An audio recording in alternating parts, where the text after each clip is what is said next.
What's up?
What's up?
And Logan Grant.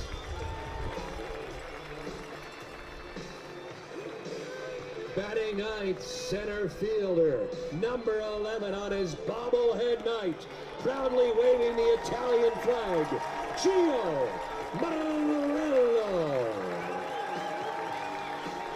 And on the mound for the Fish tonight, wearing number 29, Abdil Saldana.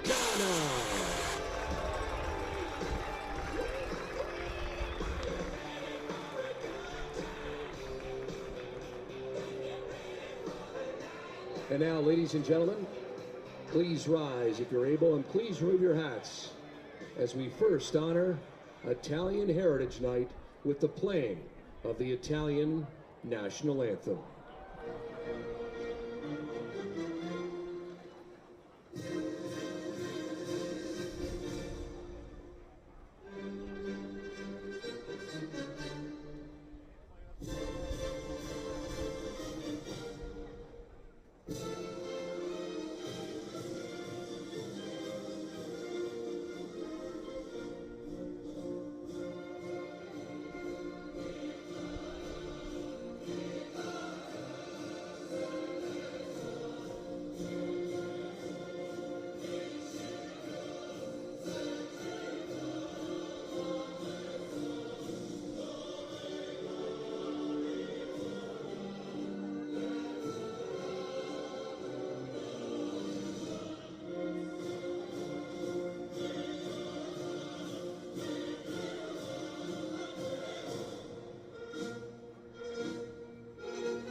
Yes, indeed. And now to honor Canada with the singing of the Canadian National Anthem.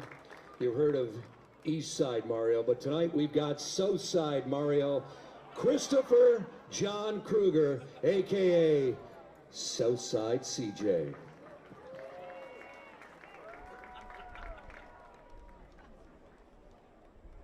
Oh, Canada, our home and native land, true patient love in all of us command.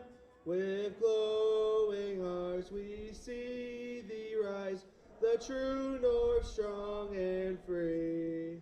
From far and wide, oh Canada, we stand on guard for thee. God keep our land glorious and free. Oh Canada, we stand on guard for thee. Oh Canada, we stand on guard for thee. Fans, our beloved CJ. Thank you, CJ. And now, fans, please direct your attention to the mound for tonight's ceremonial first pitch. From Big Brothers, Big Sisters, please welcome Jack.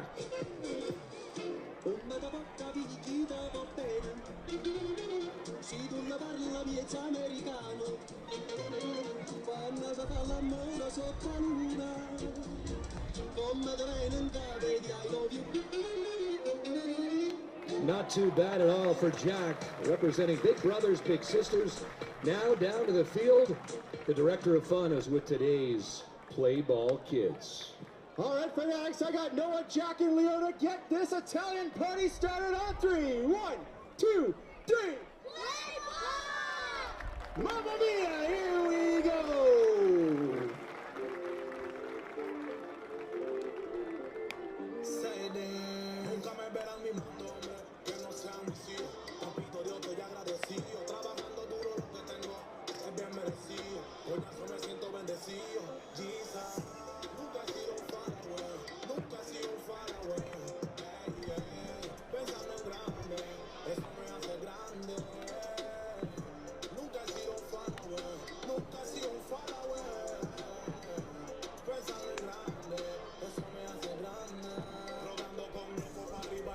Good evening, everybody. Welcome inside Welland Stadium. Alec Murray alongside Reese Dumani.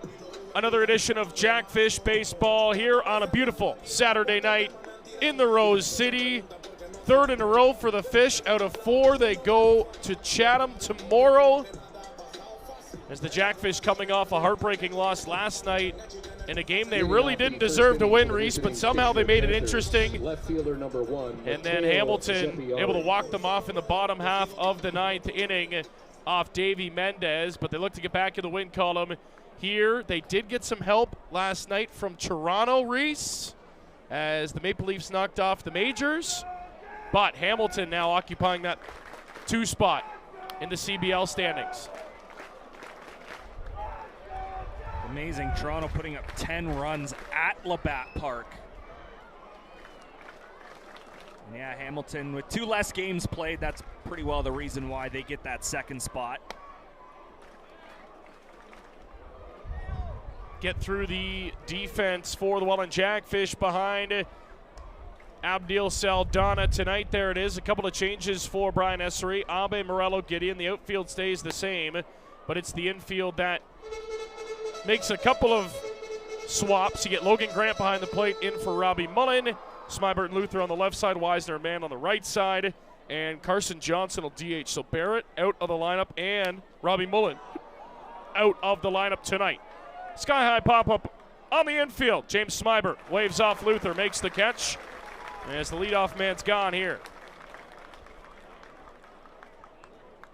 Nice job by Saldana, making fairly quick work there of Zeppieri, a guy that can do damage and get just a weak pop-up to start the ball game. It's a really nice start. I think he's looking for a bounce-back effort here tonight. Take a look at the Kitchener order as Malik Williams steps to the plate. Zeppieri, of course, followed by Williams, Penalve, Ibarra. P.D. Kiefer will bat 5th and play 3rd base. Josh Williams 6th and will DH. Bottom 3rd of the Panther lineup, Zane Scansey, Rafi Gross, and Yosuke Fuji will bat 9th and play short. Here's the one guy you got to be careful with in this lineup. Yeah, he's pretty good. Off the end of his bat, on the way to second. Weisner's got it on to first. 2 quick gone here in the top half of the inning.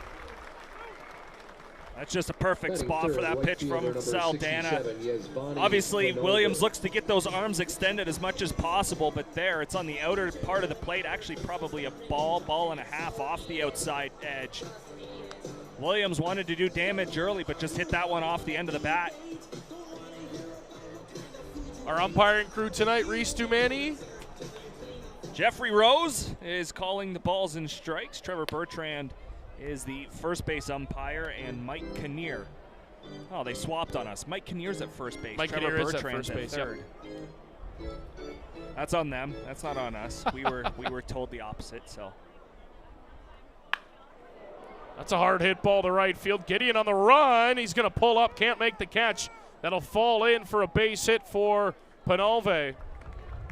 And a 2-out knock for the Kitchener Panthers continues the inning. Catcher number 48, Junior Ibarra. And here's Junior Ibarra. You can tell Gideon wanted to lay out for that one. He sort of made the motion to start to go into a dive, but decided to hold up. Realizing early in the ballgame maybe he doesn't want to take that risk and have a runner end up on third base, especially with 2 outs. We saw how much 2-out hitting hurt the Jackfish on Thursday despite that victory. Brantford Red Sox were just relentless with 2 outs.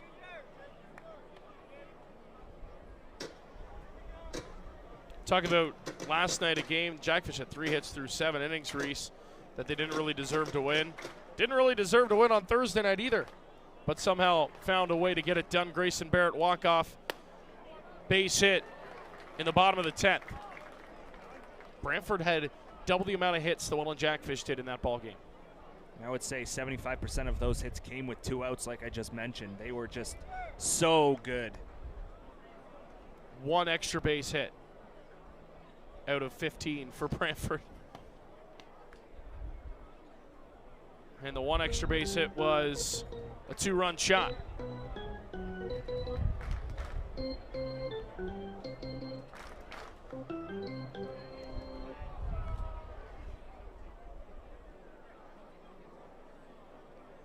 Saldana comes set on the way to Ibarra.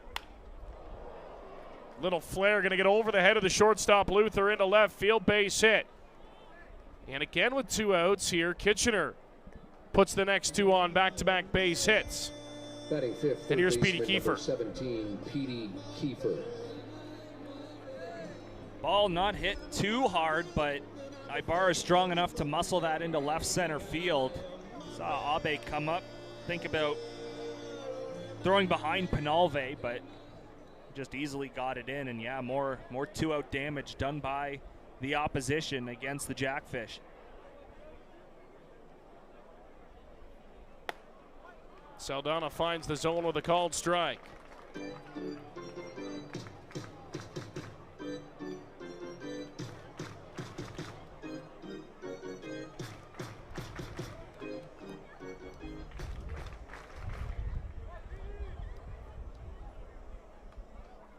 Saldana checks the runner at second. Now comes home, offers high. P.D. Kiefer for the majority of the season. Usually see him in the 2, potentially 3 hole, but has dropped down to the 5th spot here tonight. And shifted over from short to third, Reese. Yep. Yeah, Fuji is the shortstop tonight.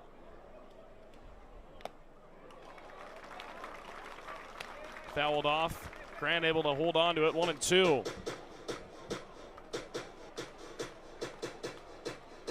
Tough year for the Panthers, pretty much already mathematically eliminated from the playoffs.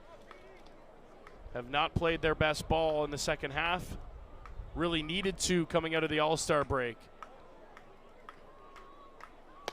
Wave and a miss from Kiefer, down on strikes. As Saldana strands a pair. We head to the bottom of the first after half an inning. Kitchener scoreless. Fish coming up. It's a favorite tradition here at the pond, presented by Niagara College. We head down and throw down to the Director of Fun, Ryan Harrison. Take it away. Oh boy. All right, Fanatics. I'm in here in section 103 with Mason, who hails all the way from South Carolina. It's his very first time here at the pond, and he wants to become one of you, whether he likes it or not, which means to present him with a most beautiful fish, a northern pike, the one and only Fisherman Fred. Fanatics, what's he gonna do? I forgot this part. There we go. I gotta drink some water or something. There we go. Yes! Welcome to the club. You're gonna walk home not only as a official fanatic, but with an ice cold pond water lager. One more time for our newest fanatic of the pond, Mason. Louder, louder, louder. I'll get that made into a t-shirt, by the way.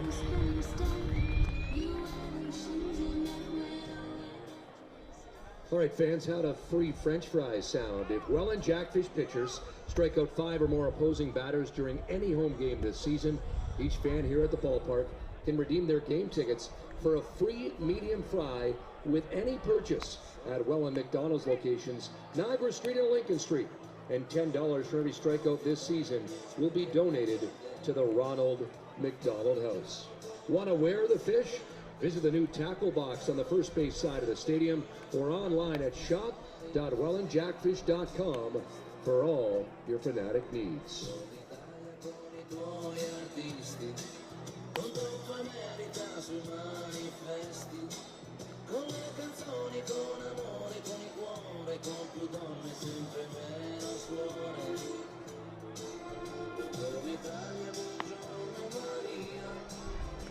Leading off the first inning for your Welland Jackfish, left fielder number 6, Daike Abe. So here's Daike Abe to lead off the bottom of the first, back into that top spot on the card for Brian Essery. Let's take a look at the Jackfish offensive lineup here tonight. Abe followed by Wisner's back into that 2-hole. Ethan Mann will bat third. James Smybert will clean up. Brendan Luther and Justin Gideon in the 5-6 hole. In the bottom third, Carson Johnson, Logan Grant, and Gio Morello.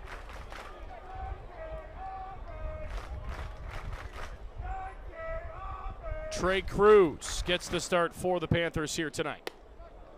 Up and in, 2-0. He almost got nailed by Ibarra's throwdown before this inning started.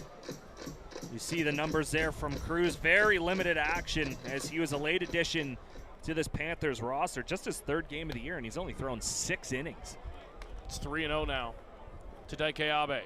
But an inflated ERA at 7.5, a whip well over 1.5. Averages about 1 strikeout per inning. Here's the 3-0 to Abe. It's a called strike, 3-1.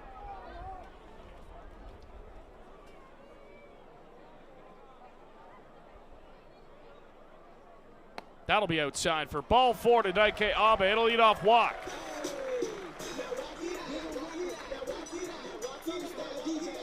I'd say pretty well every pitch, but ball 4 was non-competitive there from Cruz. Abe will get to first base again. He's still chasing down that stolen base record in franchise history. Ibarra, one of the better throwing catchers in the CBL, so we'll see how the Jackfish play that tonight. He tries to clear away some of the dirt from behind the plate, give himself a good plant spot for that back foot. Wisner third in the league in runs driven in behind his 2 teammates, Ethan Mann and Grayson Barrett, as he takes outside for ball 1. That's 5 out of 6 out of the strike zone to start Cruz's day. Abe's got a huge lead over at first. That'll find the zone as they're going to toss down to Abe. Almost got caught at first base. Almost saw that Thursday, too. Not with Abe, but...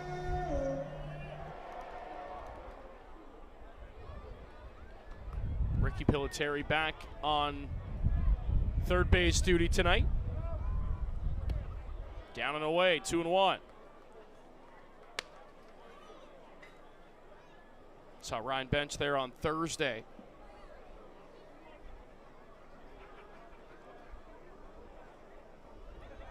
Another sold-out crowd officially with this sellout tonight, Reese. As the throw over back, Abe in easily. Franchise record in attendance already. They've broken it again, and still a few more weeks of ball left to play. So they're going to smash their previous records here. Abe's taken off. Heck of a jump. Wisner fouls it back. Look out. Oh, jeez. The throw almost comes down, and Abe's like, tough throwing day for Ibarra to start. Oh, man, he almost nailed his pitcher, and then he almost nailed Abe. Abe just stood in between the first and second base bag grease. He was shocked.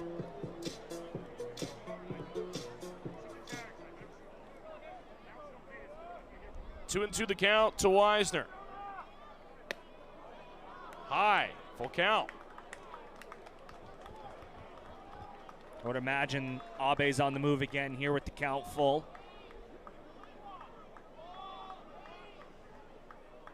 Three-two. Downstairs, back-to-back walks by Trey Cruz to start his night, and already we're going to have a meeting on the mound.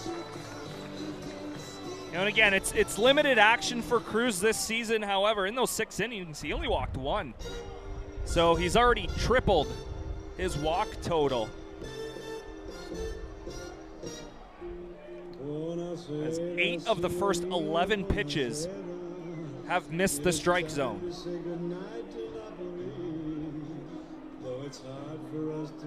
And if the Jackfish play it properly, it could get ugly early.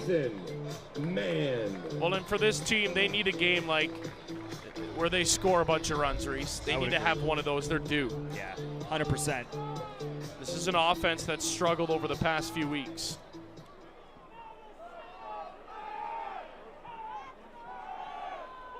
They've struggled with hitting with runners in scoring position as well.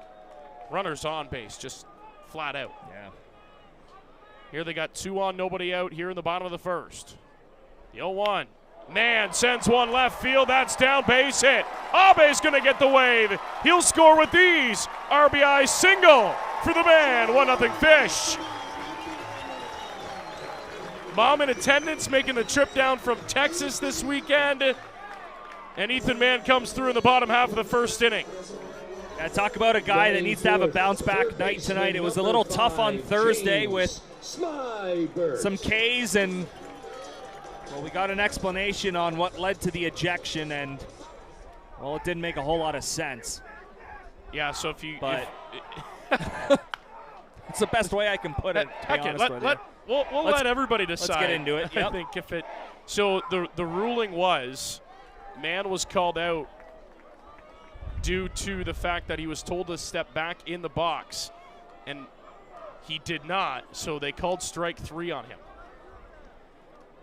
Which umpires can do, but the pitcher has to have the ball. Yeah, pitcher didn't have the ball, and he wasn't even in the circle, the dirt. No. So, yeah. So kind of a confusing, a little bit confusing, to say the least. Nonetheless, that was on Thursday night. Man ended up getting ejected from the ball game. You know what? He could probably pretty easily justify that. So, you know what? I'm going to stand with Ethan no matter what he said.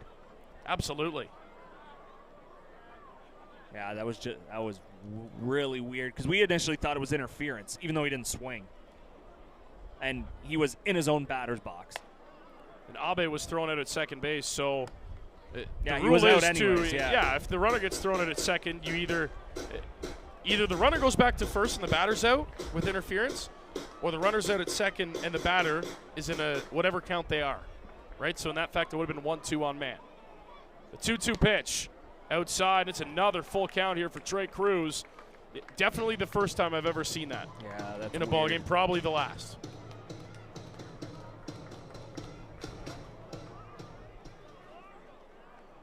The payoff to Smybert. He sends one in the air left center field. Coming on, Zeppieri will make the catch and record the first out for Kitchener. Batting fifth. The way that ball came off Smybert's bat, obviously it's going to have that natural tail towards the left side, and I thought that had a better chance to get in the gap than it actually did, because it came right down to the left fielder, Zeppieri. He didn't have to move as far as I initially thought. It sounded like a good piece, just well under it.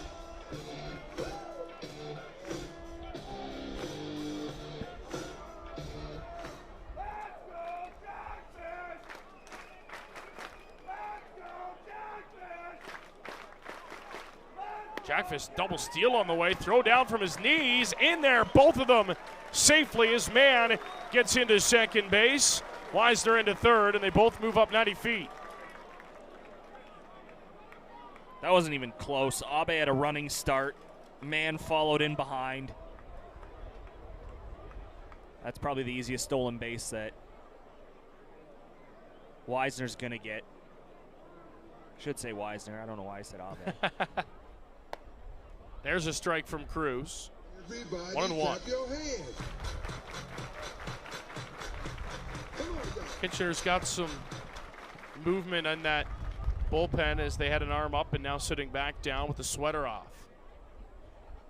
Again, we can't see the numbers because of these jerseys that Kitchener has. They probably wore them again because we said something last time. 100%. Guaranteed. But yeah, these aren't broadcaster, scorekeeper, PA announcer friendly.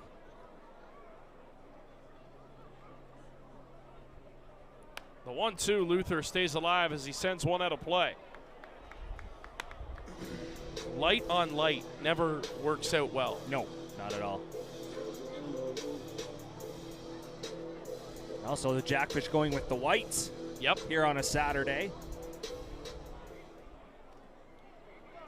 It's got to be a streak thing compared to the greens. The 1-2 pitch. Fouled off again. Well, they also wore greens last night, if I'm not mistaken. They did. So yep. Maybe that's too quick of a turnaround for Matty Bork. Although I'm sure he was here till 4 or 5 a.m. getting everything all set up and washed. I say Bernie Arbor can get very dusty and dirty. Luther, heck of a battle here as he pokes his third consecutive pitch out of play. Trey Cruz up to 25 pitches now. Just threw a third of an inning.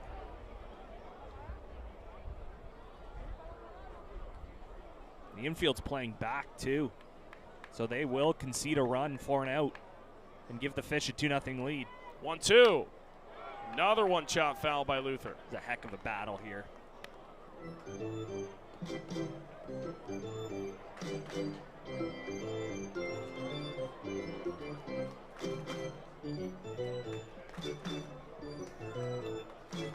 Busy slate tonight in the CBL. Busy weekend in the Canadian Baseball League. Luther swing and a miss, and Trey Cruz wins that battle as he gets him 2 away for Justin Gideon.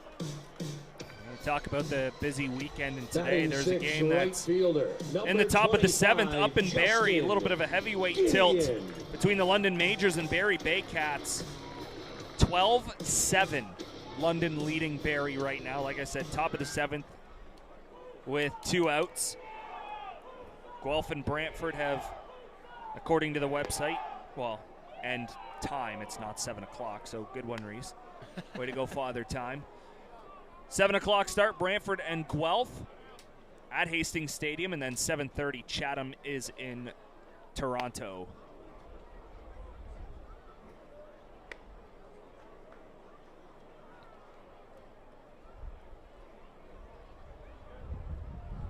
Cruz ahead of Gideon here, 0-2. Love to get out of this inning. Only giving up 1. Gideon goes right back up the middle. There's Fuji across the diamond in time. And considering how the inning started, they only give up a run. And that'll do. Trey Cruz will take it. We head to the second. Jackfish on top, 1-0. Running of the Fort Erie Stampede, presented by Doc McGilligan's We throw it back down to the director of fun. I believe he's ready. Here we go. All right, Fanatics, we got Christian and Ethan for the Fort Erie running of the Bulls. Why not? Here's how this works. When I say go, you're going to take off to me. First contestant across the line wins $25 to Doc McGilligan's. Fanatics, welcome to Saturday night at the pond. I want to know one thing. Are you ready? On your mark, get set, go! Won't even be close. Uh-oh. It's a tough ball. You got it. Congratulations, sir. You're going to win $20 to Doc McGilligan's Fanatics. One more time for our contestants. We will be back. Fans, please keep in mind this park is a non-smoking facility. Smoking and vaping are not allowed anywhere within the confines of Welland Stadium. In accordance with provincial and municipal regulations, anyone caught smoking inside will be subject to fines and removal from the facility without refund. Snag a foul ball tonight. Visit us at Fan Services located at the front gate and redeem your foul ball for a brand new Jackfish logo baseball, perfect for post-game autographs.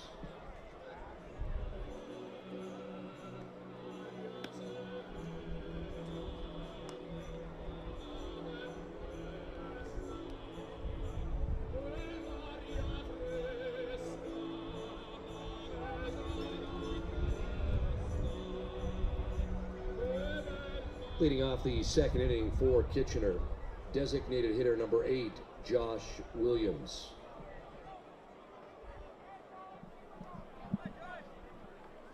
So here's Josh Williams to lead off the second inning against Abdil Saldana. First pitch, misfired. Of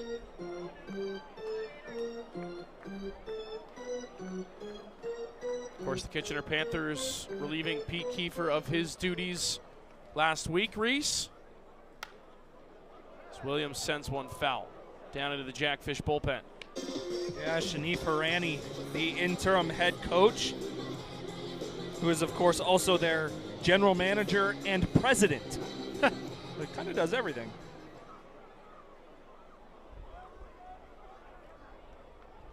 One. Williams, bouncer right back up the middle. Luther's got it. Plenty of time to throw over, one away. Yeah, Luther probably could have taken another crow hop if he wanted to. Williams, obviously he's not the fastest runner on the planet, but very much dogging it out of the box. Number 12, Zane Scansey.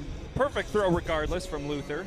Sometimes that extra crow hop could even screw you up. All you want to do is get into your rhythm, collect that baseball, and make a strong throw. That extra element can sometimes screw guys up. Zane Scansey now steps in with one away, nobody on. Reese, Jackfish looking ahead, need to take control and win tonight and tomorrow in Chatham. 2 must-win games for the club as, again, the battle for those top 3 spots to avoid the wild card play. And again, look at it. This might be the most competitive we've seen for the top seed in quite some time, looking at the standings as you just saw. Yeah, and I mean, you look at Barrie, they've got games in hand on Guelph. Hamilton's got games in hand on pretty much everybody. So they're going to be playing a lot of baseball. Yeah. That's strike 3 called. Payne on the inside corner from Saldana, 2 down. It's a heck of a spot from Saldana there. Got Scansey looking. He thought it was in, took a look back, but 14, from here, it looked like he caught plenty of plate. Nice job by Grant. Oh, yeah, but you're right about the Jackfish, right? It's a weekend where 3 out of your 4 opponents are non-playoff teams. Yep. So you got to take advantage of that. Again, Hamilton's got a ton of games to play. Barrie's got some games to make up too. Hamilton and Welland still play each other 3 times this year. That's wild. Another off-speed pitch. 0-2, Saldana ahead. So you got to take advantage of these games now, because down the stretch while you're sitting at home, Hamilton Cardinals looking to make the most of those games that they have to make up. The 0-2 from Saldana, check swing. Yes, he did. Strike 3. Down he goes. Saldana, a couple of strikeouts in the inning. 3 up, 3 down. We go to the bottom of the second. 1-0 Welland on top here on Fans, Saturday it's time Night to get on your Baseball. feet for some free tarps. Courtesy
Okay, Mario, Luigi, CJ, Ryan, stay right there.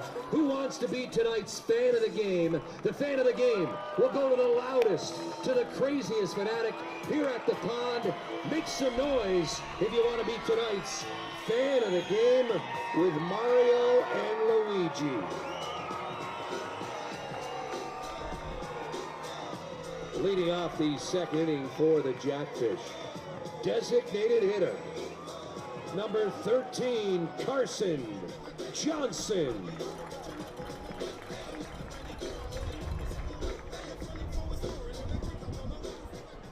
Bottom of inning number 2 here in Welland. Alec Murray alongside Reese Dumani. Should give you your flowers today too, Reese. No, we don't got it. No, we do. Oh. Reese being hired by the Niagara Ice Dogs official as of yesterday.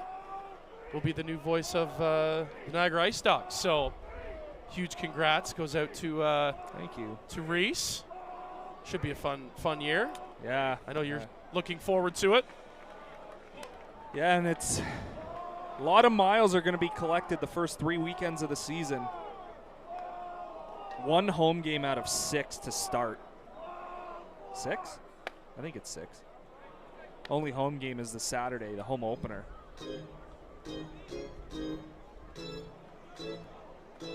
Counting down the days. In tight. Did it hit him? It did. Johnson hit by the pitch, and he'll walk down to first base. It's weird more guys don't try to get out of the way when there's 3 balls. If you see a pitch that's clearly inside, you're not staying in there to wear it. Says the guy who had like 25 hit by pitches one year. I loved it. You just soak it. You look at the pitcher and it's like, hey, thanks for the free bag. I appreciate it. Other guys get offended. I just tip my cap and say thank you.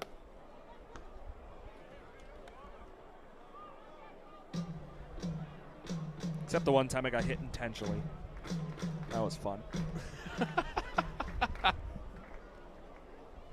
On purpose. Big swing and a miss from Grant, 0-2. Man, it wasn't even something I did. It was sure. The guy ahead of me tried to steal second base, was out, but he, quote, cleated the Waterloo shortstop. But I guess he forgot we were playing baseball, not soccer. So, you know, got a little offended by that apparently. So, of course, you know, I'm the next guy at the plate, and I get to wear one. What'd that clock in at? They have radar guns back in those days? I'm not 39. Thanks, Rod. 2-2 the count. Pleasure. Oh. Well, I thought I heard it was your 39th birthday last weekend at the stadium, if I'm not mistaken. Here's the pitch. It's outside, and the count now full. I mean, some days I feel 39.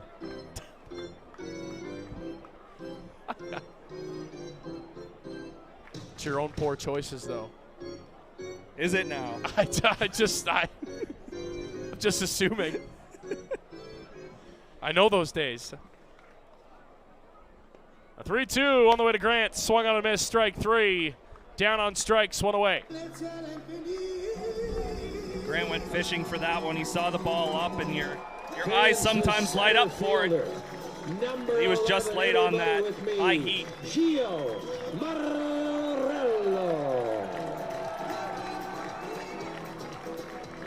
Well, on Gio's night, gets a nice ovation in his first at-bat here tonight. How about the Italian anthem before we got started? It's funny, I noticed Abe and Gideon both turned and looked at Gio, kind of like making him the center of attention, which he is tonight. First 1,000 fans inside the ballpark here tonight. Received a Gio Marrello bobblehead. You know what? Fabulous. Honestly, the box is just as impressive. You were mentioning that when you first came up. You can see it clear. It's got the design on the outside instead of just the plain white box. Yeah, so the last couple of years when we did the bobbleheads, Reese, it was always a topic of discussion because obviously the production cost is a little bit more when you get the box design, but only doing one this year instead of 2 as per usual. Yep. And we're the Welland Jackfish, so we can do whatever we want. The box is great. And Gio gets plunked. Oh, man. And he has been hit more than anybody in the league this year as he gets hit again. And he'll walk down to first base. Gio's not happy. And again, control's been iffy for Cruz tonight. So obviously it's not on purpose, but the frustration for Gio, Reese, is because it happens almost every game. You look at it. Gio's on base with a hit by pitch.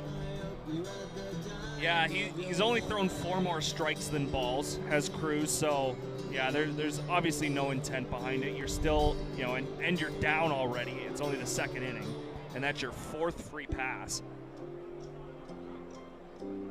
Armbarn is up for Kitchener. I feel for Gio. Well, again, he's so good at hitting pitches on the outside of the plate.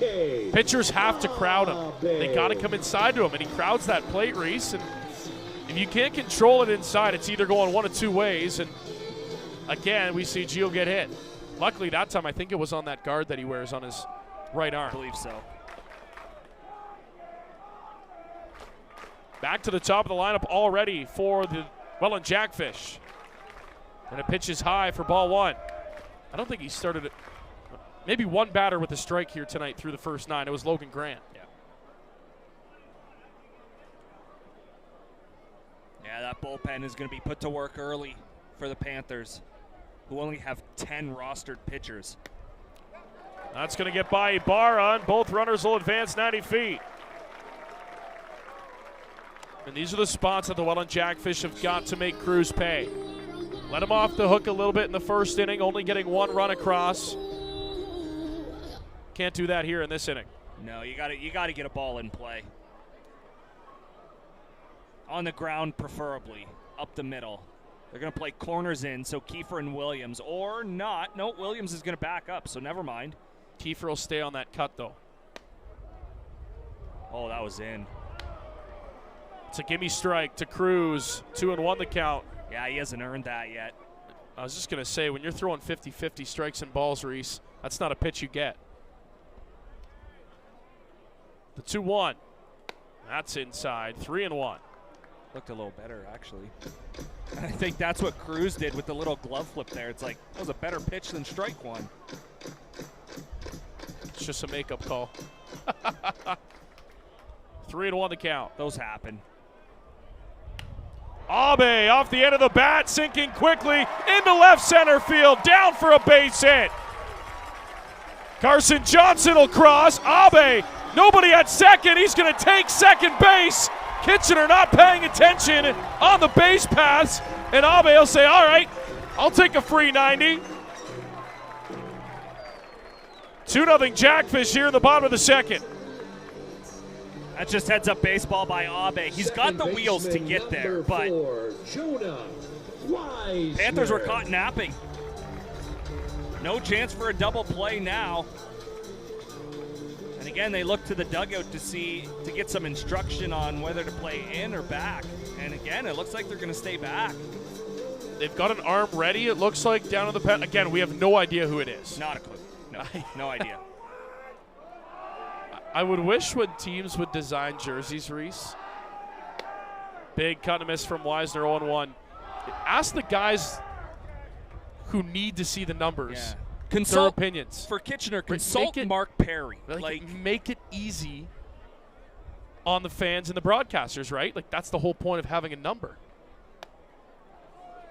I think it's 55. Well, that'd be Brett Reed. But just be easy, right? I'm a huge fan of, not doing too much on the back of a jersey. If you're going to have a white jersey, put a solid color on as the numbers, right? Don't try and do all this fancy lines and piping. And it just makes it so hard. And if you're going to have a nameplate, if it's on a dark jersey, put white letters.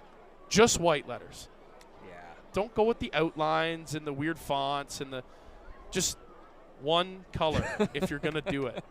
Make it easy. It looks sharp as well. It does. Yeah, and I mean, Kitchener's got the black caps. They've got the black socks. Some guys have the black belts on. Why can't the numbers just be black? Or a thicker black outline?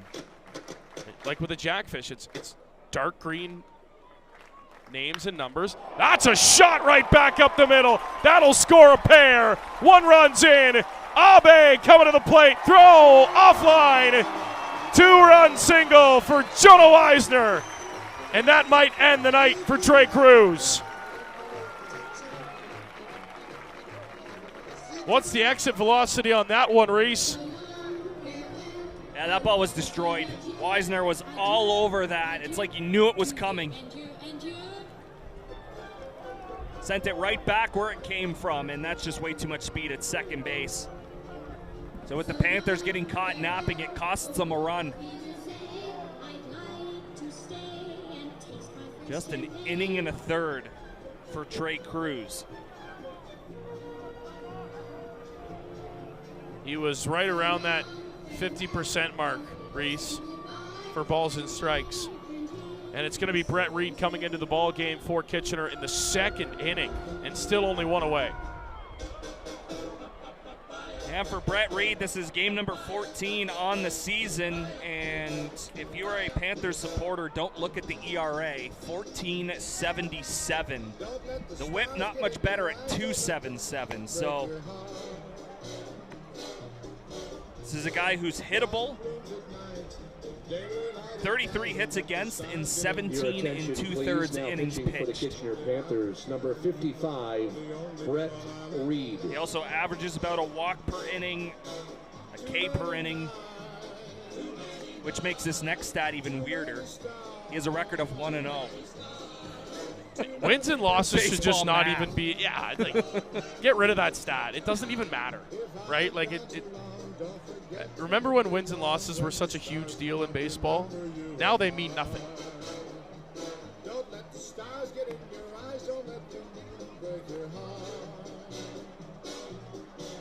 Like, I'm looking at not the win-loss. Like, I think quality starts are more important stat than your wins and loss record.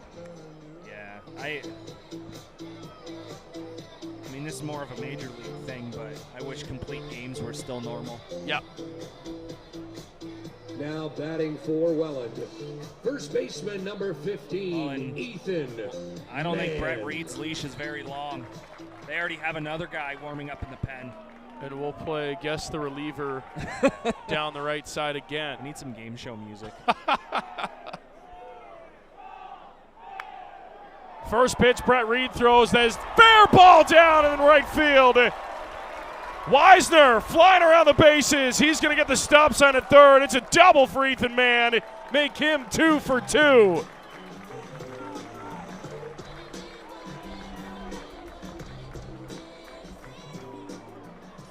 third baseman, number 5, James Smiley. And Welland needs a game. We talked about it off the top. They need a game like this, Reese. They do. You need to get the bats going and consistent and get everybody in the hit column. And if I'm Brian Essery, pour it on. Yeah, just keep your foot on the gas pedal. You know, you want your offense to start to get on a roll again. It's been off for 4 to 5 games or so.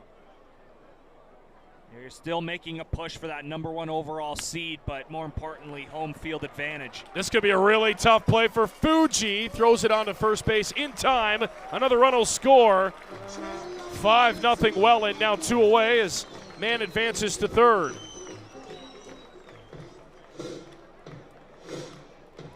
And that'll bring in Brendan Luther. That's what happens when you put the ball in play on the ground. Smybert with a high chopper over the mound. Easily going to score a run. So yes, it'll go as an offer in the box score, but in Brian Essery's mind, it's a quality at bat.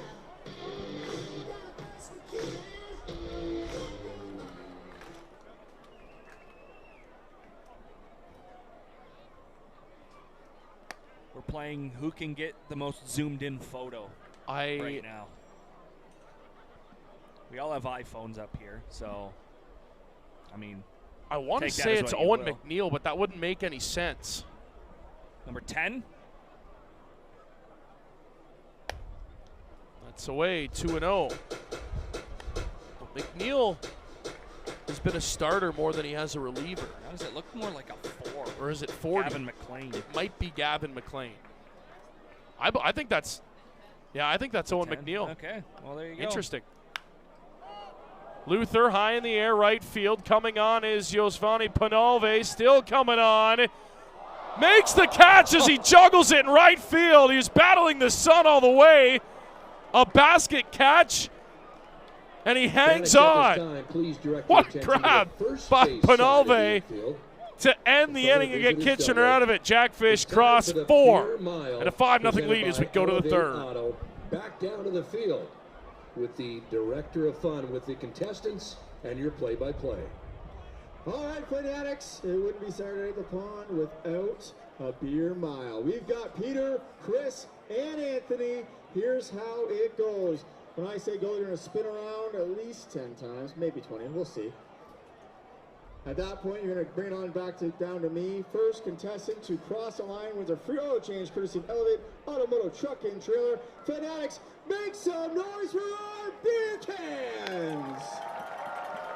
On your mark, get set, spin.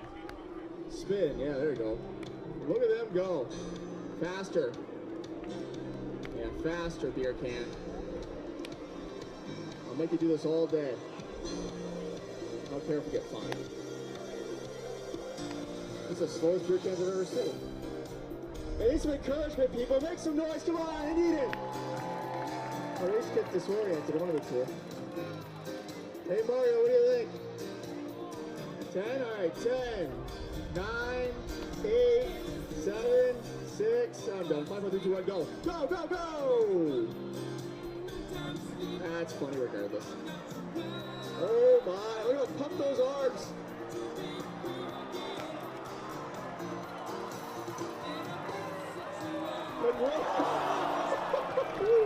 Oh, my. Congratulations. You're walking over the free oil change courtesy of Automotive Truck and Trailer. Fanatics, one more time for our beer cans. We'll be back. Oh, no. The director of fun is enjoying it tonight. Season membership renewals are now available for the 2027 season. Renew before September 2nd and receive the first round of this year's playoffs for free. Visit wellandjackfish.com/2027 to learn more, or visit to the third we go. 5-0 Welland Jackfish over the Kitchener Panthers here early on. They've chased Trey Cruz out of the ball game. Owen McNeil, I wonder if he'll be brought in for the Panthers to start the third inning or not. We shall see. He sat down, looks ready.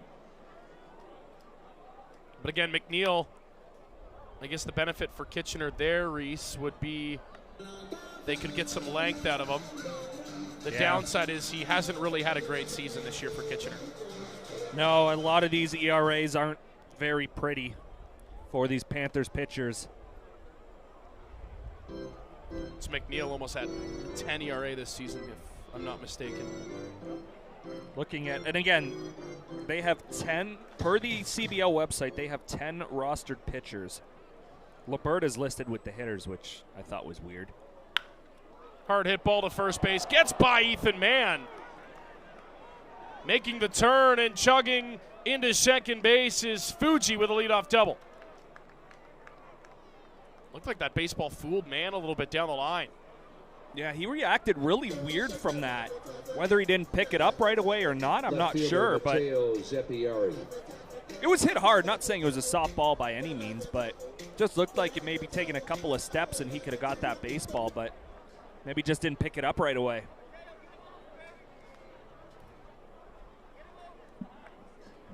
So the lowest ERA, back to our conversation, is currently held by Ben Hewitt with a 4.72 ERA.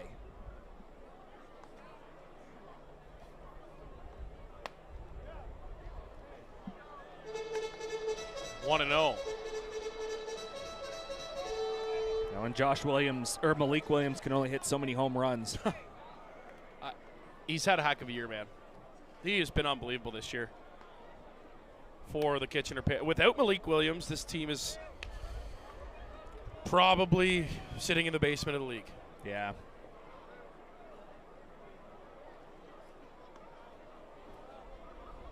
I mean, again, playing in Kitchener helps that a little bit, but you still got to put bat to ball at the end of the day. Yeah, and his aren't chintzy home runs by any means. No. That's a heavy swing and a miss from Matteo Zeppieri. And again, you look at a guy like Malik Williams and the Williams brothers, both great advocates for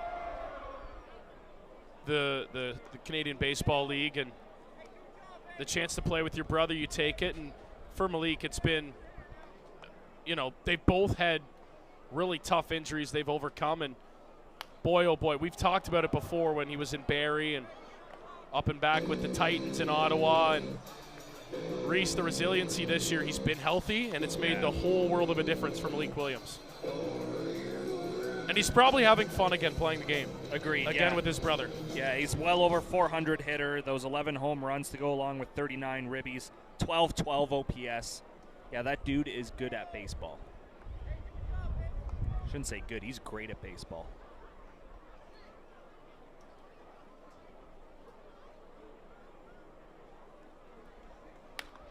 Two on the infield. Luther right to him. One away. And you got to think, too, he's doing this with almost no protection in the lineup. Williams. Yeah. Right? So it's not like pitchers have to throw him strikes in spots. Yeah, tonight he's got Penalve behind him, who is a .338 hitter. You're right, but when you look at a lineup card, it's you focus on Malik Williams and then, you know, take your chances with everyone else. Well, and you looked last time Kitchener was here in a big spot, it was the easiest decision to put Malik Williams on first base. Yeah.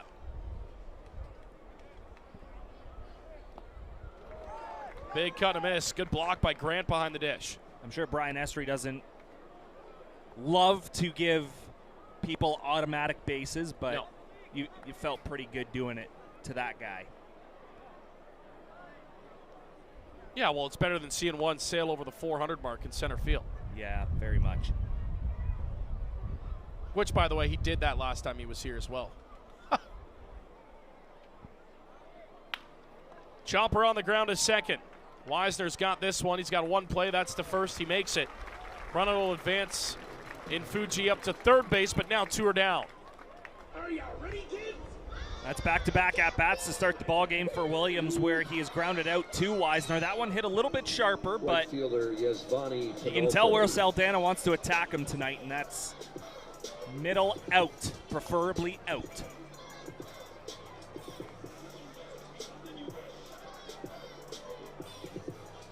Did you get a final score yet in that Barrie game? Should be close. It's got to be close to it. Unless it's 12-12 or something crazy. Bottom 8, still 12-7 London. All right. 15 hits for the majors. And again, if you're London and Roop Chanderdat, that's a game you can't lose last night. Yeah.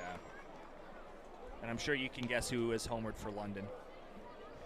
Christian Inoa, does he get his 15th of the season? Yep. Man. It's 0-2, Saldana ahead.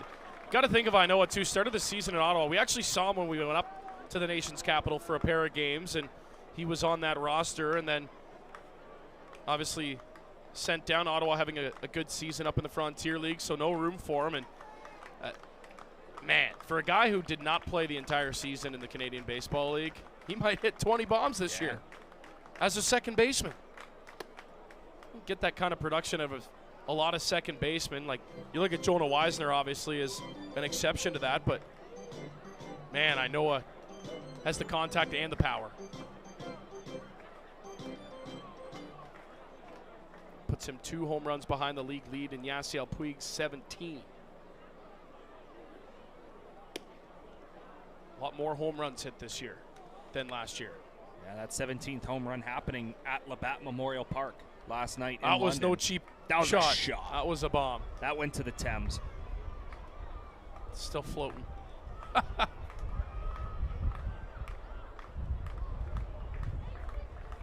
A 2-2 from Saldana on the way, just off. It's a good spot. You could see Penalve essentially spit on that baseball, waving it away. Yeah, it's not a bad spot to live. Again, the guy's only going to roll over or just get a piece of it foul. The 3-2 is right there for strike 3 called. Penalve thought it was ball 4. Jeff Rose said nope. And Saldana's got another K, his 4th of the night. We go to the bottom half of the inning. 5-0 Welland on top. Grandstand area with one lucky fan. Ryan/Luigi, take it away.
Fans want to get involved with the Fish? 2026 corporate packages are still available.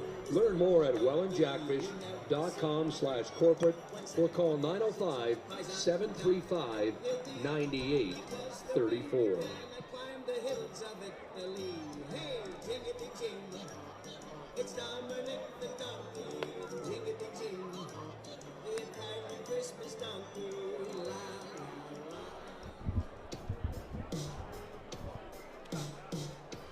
Justin Gideon will bring us to the bottom of the 3rd as he leads things off here for the Jackfish. 0 for 1 tonight. Getting in for his second at-bat. And it will remain Brett Reed here in the inning. But again, McNeil up and throwing. Gideon. McNeil essentially being the safety net in case there's major trouble.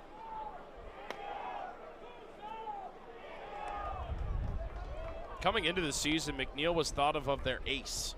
Easily. He had a really good year last year on a bad team. And just has not gone his way this year.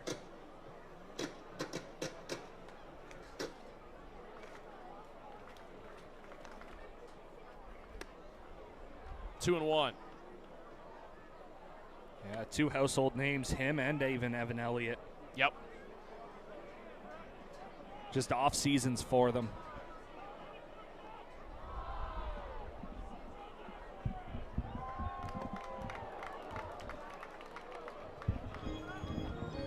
2-2 to Gideon.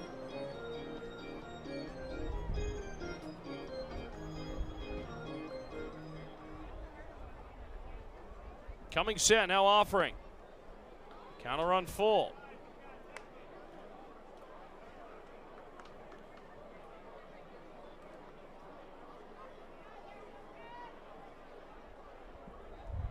The 3-2 pitch on the way. Wave and a miss from Gideon, strike 3.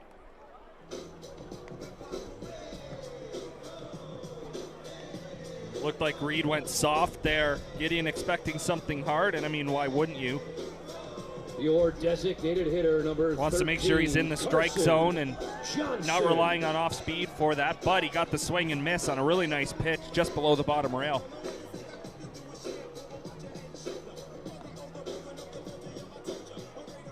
So here's CJ.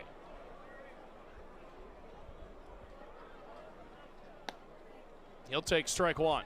Also found out what CJ meant today when he sang the national anthem. I didn't know what it meant.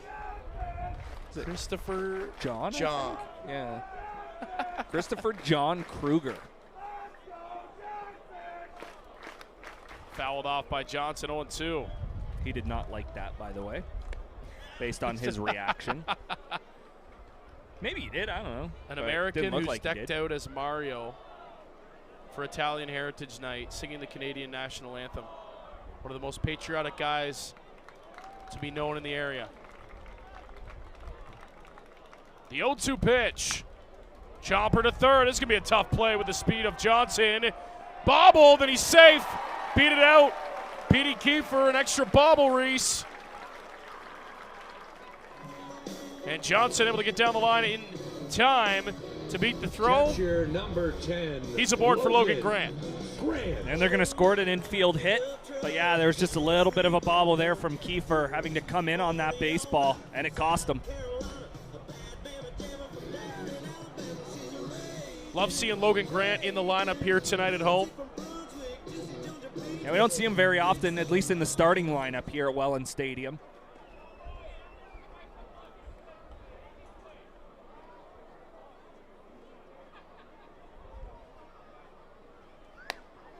Grant likes playing in Kitchener, as many players do. Yeah, he does. 3-homer night last time he played in Kitchener. His first 3 in the Canadian Baseball League. Chuck over to first base and check on Johnson.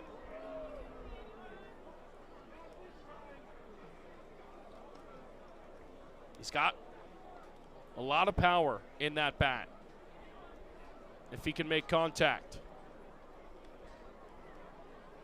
The 1-0 pitch. Fouled off. He's way in front of that. You can see the way it came off the bat. Yes, it went to the opposite side, but the head was way out in front, and it would have been a nubber if it stayed fair. And you know what you do get out of Logan Grant behind the dish, Reese, and that is exceptional defense. The 1-1 pitch. Grant swings, drives one deep to center field. That ball is traveling onto the warning track. It's hauled in by Rafi Gross, so he gave it a ride just to the wrong part of the ballpark. A long out, number 2. The one day where the wind's not blowing out here at Welland Stadium, those flags are pretty stagnant. If it's blowing, it's gone. But again, just early. Yeah, Just early on it. Here's Gio Morello.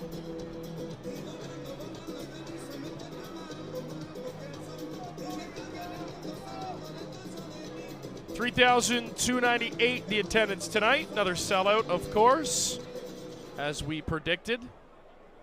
There was no tickets at the box office tonight when we got here. Reese, pick over attempt again. Johnson back in safely. It was sold out before game time. well, lone bobblehead night of the year. I'd say we predicted that when that was announced. For a guy who means a heck of a lot to this organization. Had a little yoga class this afternoon out in center field. Hey, I got in trouble for that earlier. For what? It's Pilates. Oh, okay. What's the difference? I have no idea.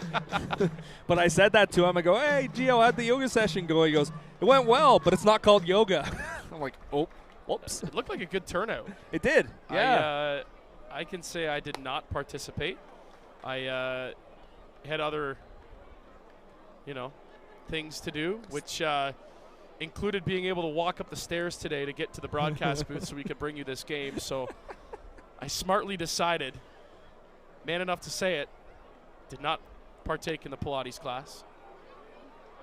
But looked like everybody had a lot of fun, and shout out to Lululemon, who put that event on with Gio.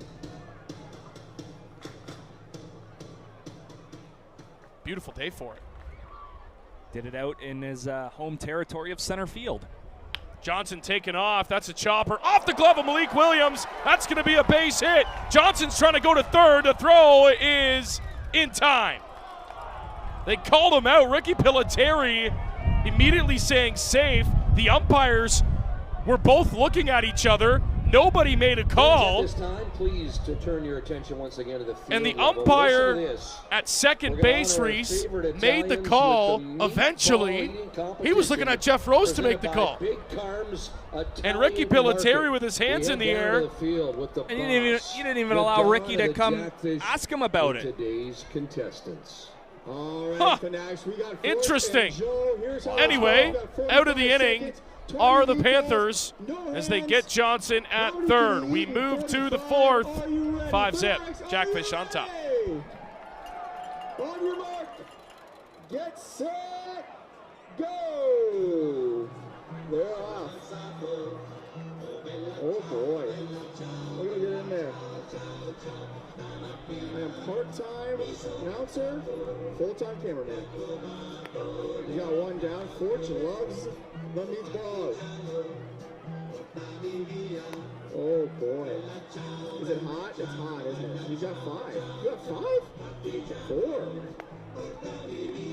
Come on, Forge. They're good. Straight from Big Carbs downtown. Well, 15 seconds. You all right, Forge?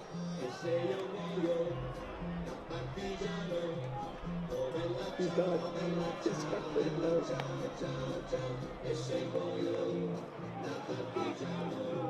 That's it, count. Got 4. We got 5. Congratulations, Roger. You're walking home with $100 to Big Carbs and a Big Carbs t-shirt. Thanks. Make some noise. I don't know. He needs a lot of love. A lot of love. Messy.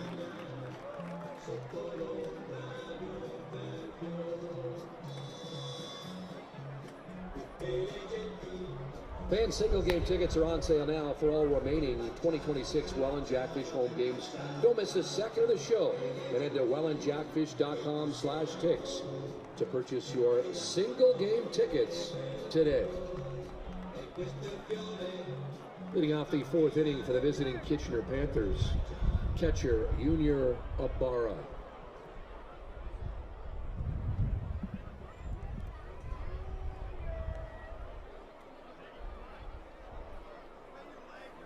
You think if we make a call down there, we can get some meatballs up here for... Man, like legit. For us? I asked about that on Thursday, too. Yeah, I'm in. Like, I mean, that pizza was good. Don't get me wrong. It was very good. We'll eat them the proper way. A little bit. Oh, okay. What's a proper way to eat a meatball? With a fork? No, the way that they just did it. Oh, okay. That's a foul ball down the right side.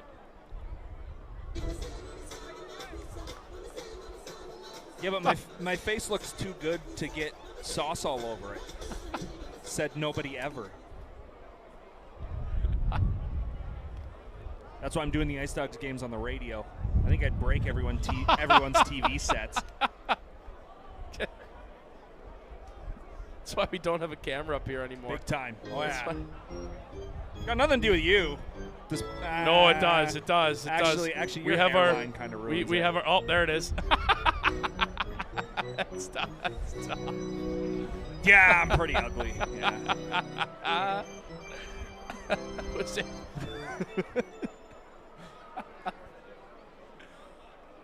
Pitch is outside for ball. Apologize for everyone that had to see that. You did great. Are you going to do that for the rest of the game? Why not? You just said you're a full-time camera guy and part-time announcer.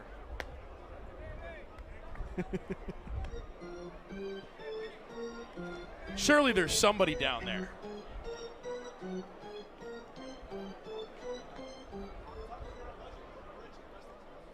It's true.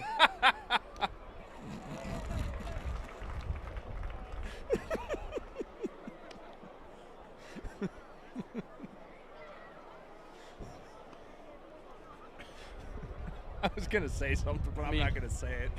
At least they feed us here, I guess, right? Man, big time. It's chop foul at the plate as Ibarra stays alive. I've done things for food in the past. Yep. Especially when it was chicken wing day last year. Oh, it's those tailgate wings. Unreal.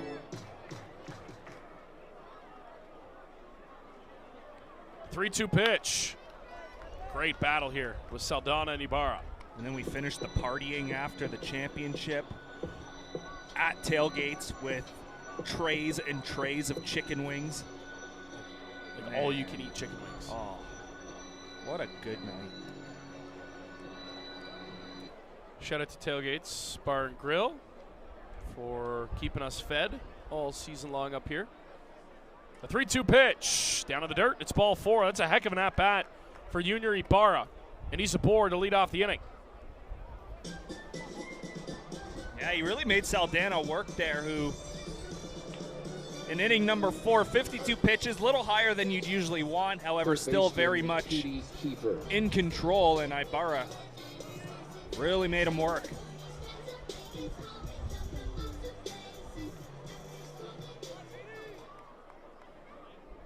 So here's Petey Kiefer.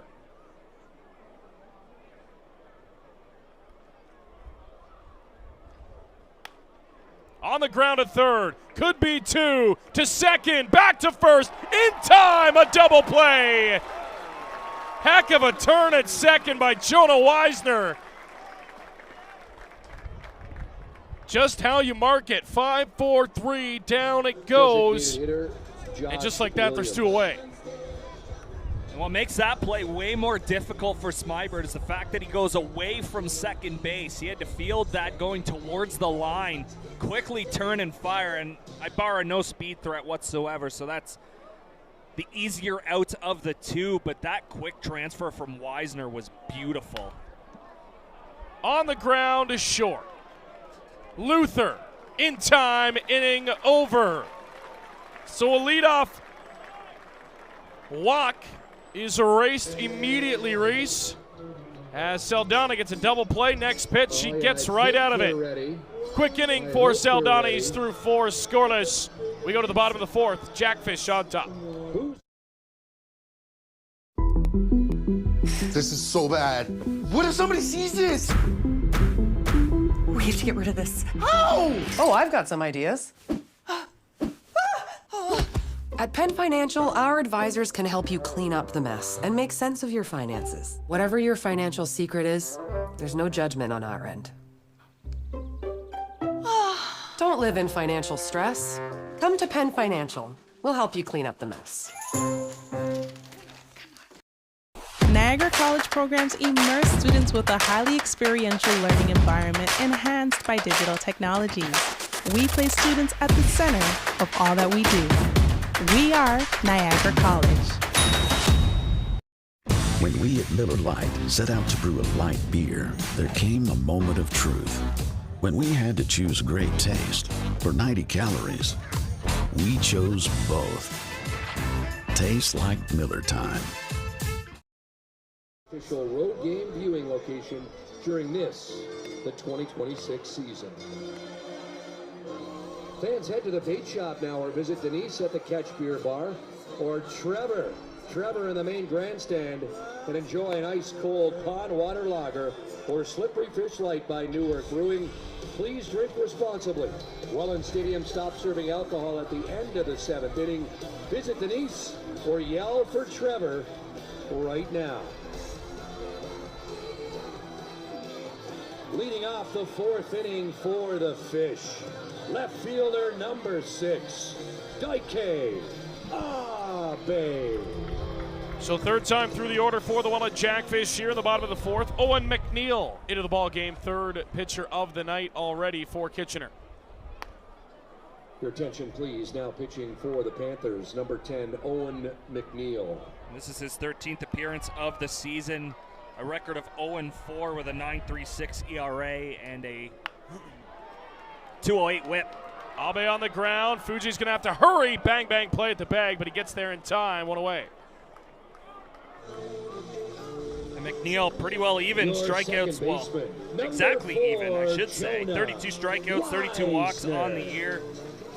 But he has been very hittable, unlike years past. He has allowed 54 hits in 41 1/3 innings pitched. Again, usually used as a starter, but with Cruz not escaping the second inning, well, the Panthers essentially forced into putting him into the ballgame. So here's Wisner with one away.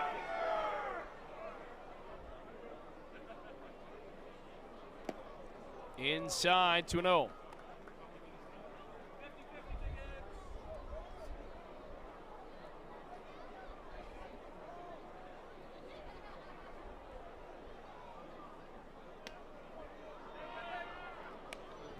Called strike on the inside part of the plate. Ethan Mann on deck.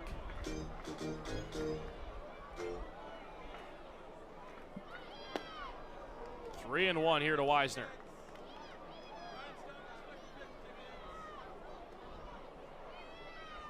Wisner's already been on base twice today.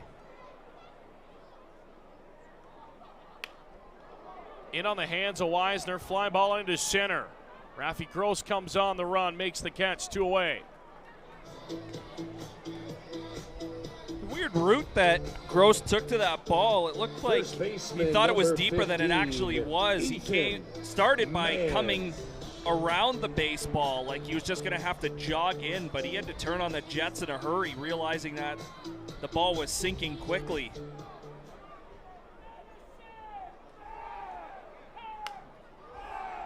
First pitch, man pops it up into foul territory. Malik Williams over by the dugout. Did he catch that baseball? He did. Oh my. Wow. Malik Williams with a heck of a grab right up against the railing of his own dugout to end the inning. And Owen McNeil, a quick 1-2-3 through the top of the order. First time the Jackfish have gone down the minimum. We head to the fifth.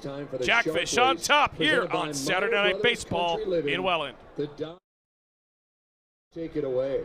All right, Fanatics, we've got the shark race. Should be cannoli race. We couldn't find an inflatable cannoli. So sharks will have to do. We got Leanna over there on the first base side. We got Dom over here on the third base side. It's first versus third.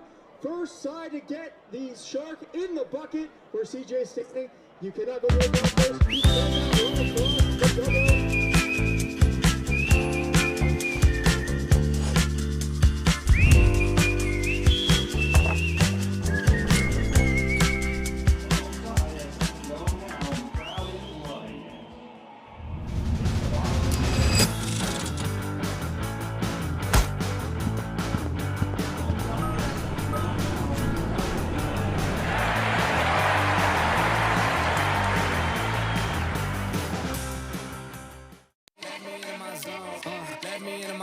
Keep going down, right across. Let me into my zone. Let me into my zone.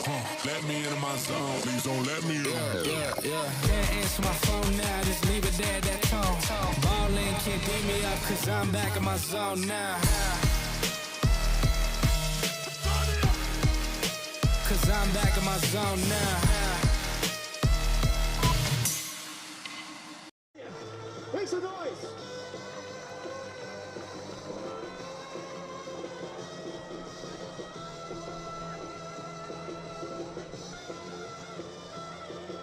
Leading off the inning for Kitchener, second baseman Zane Scansey.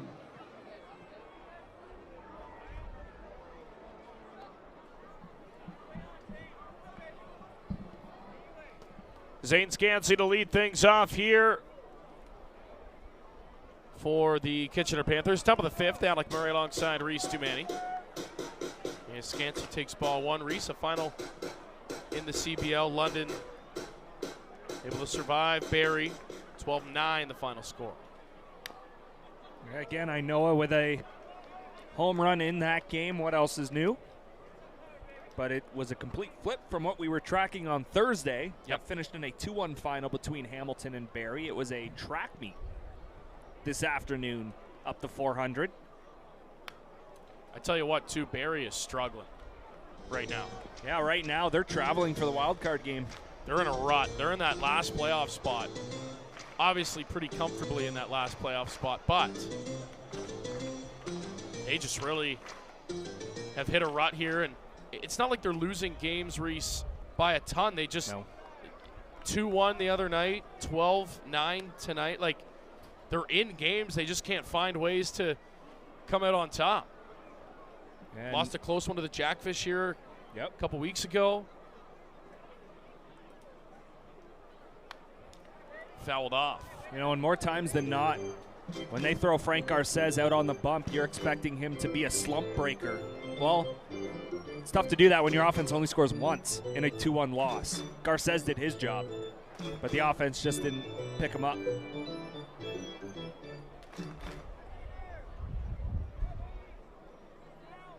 Two-headed monster of Hector Jan and Owen Boone.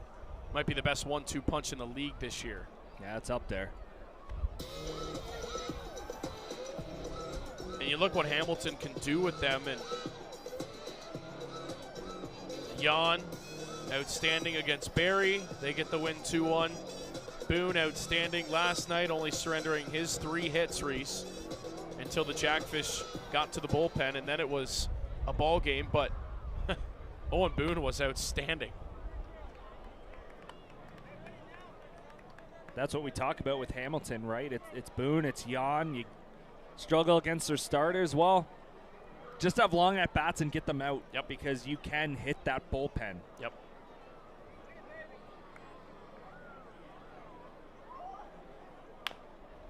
High chopper on the ground to second. Weisner's got it. Throw across the body in time to first, 2 away. Sorry, check that, 1 away.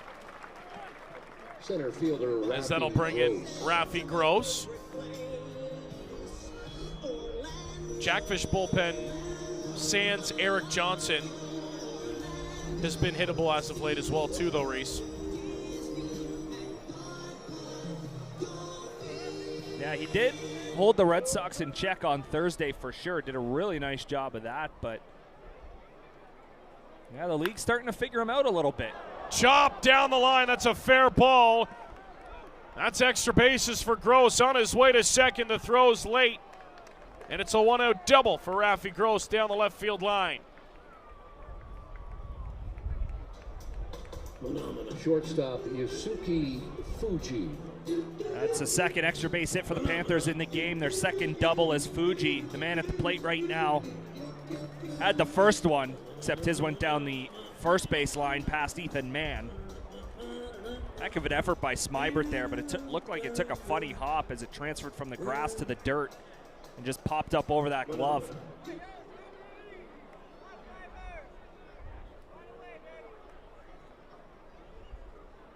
So a runner in scoring position for Kitchener, their 4th hit of the night.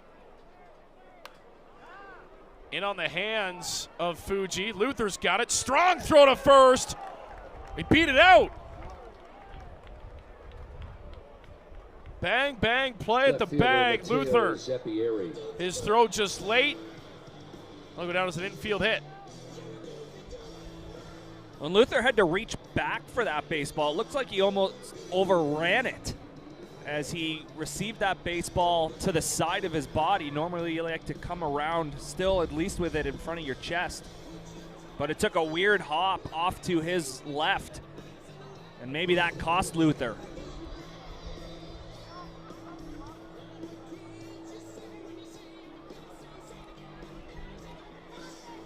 And no damage done yet if you're Saldana, just a mound visit here to get him reset.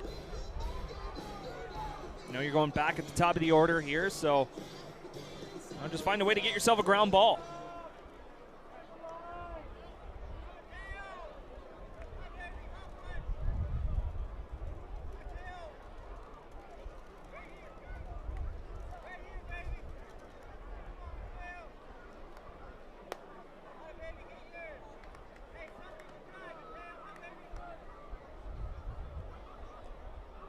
So a big spot here for the Panthers now on the top of the 5th, trying to get back into this ball game. Seppieri in a big spot with less than 2 outs and 2 on.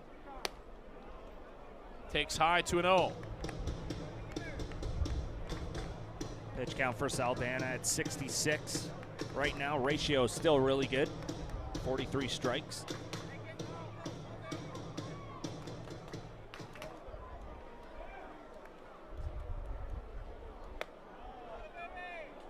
Inside 3-0.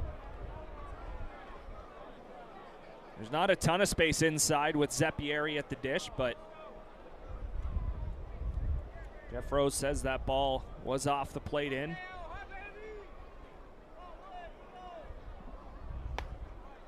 There's a strike.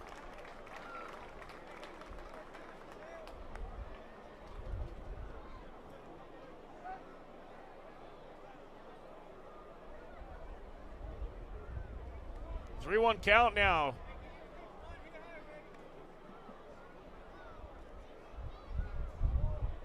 Long stare for Saldana to Seppieri. Here's the 3-1 pitch. It's away, and the bases are loaded.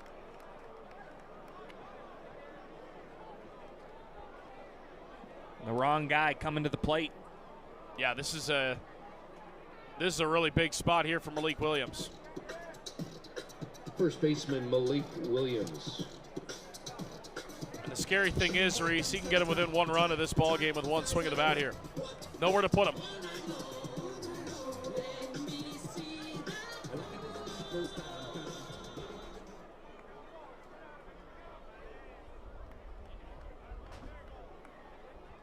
Bases loaded, 1 away. Kitchener threatening here in the 5th. Strike 1 to Malik Williams. That's big to get up on Williams. You fall behind, you force yourself to put a ball right in the spot that Williams wants it.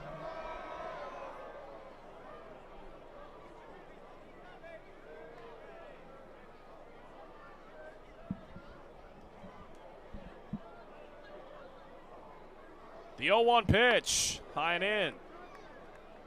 Jackfish tonight, 5 runs on 6 hits. Kitchener, nothing on 5, but again, threatening here.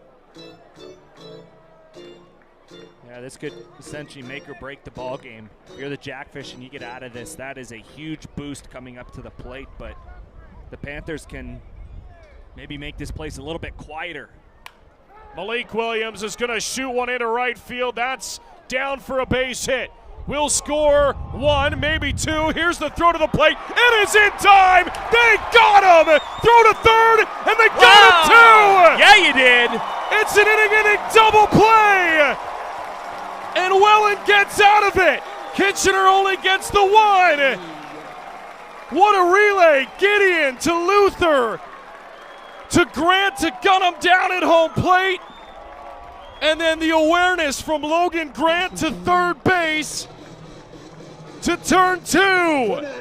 We head to the bottom of the 5th. Kitchener only 1. And it's now a 5-1 ball game. As we'll step aside here in the middle innings. We'll be back for the bottom half. 5th. Standing 5 feet tall, weighing in at absolutely none of your business, hailing from far, far away land, the Belle of the Ballpark. Okay, we can cheer louder than that for me. Much better. Greetings, peasants. Are we ready for our princess crowning? I said, are we ready for our princess crowning? That's what I thought.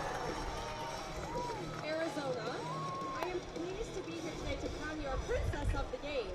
Now, do you promise to rule this diamond with lots of love and enthusiasm the entire game? That's a yes! Do I really have to say it? Cheer! Thank you. By the power vested in me, I'm proud to crown you princess of the game.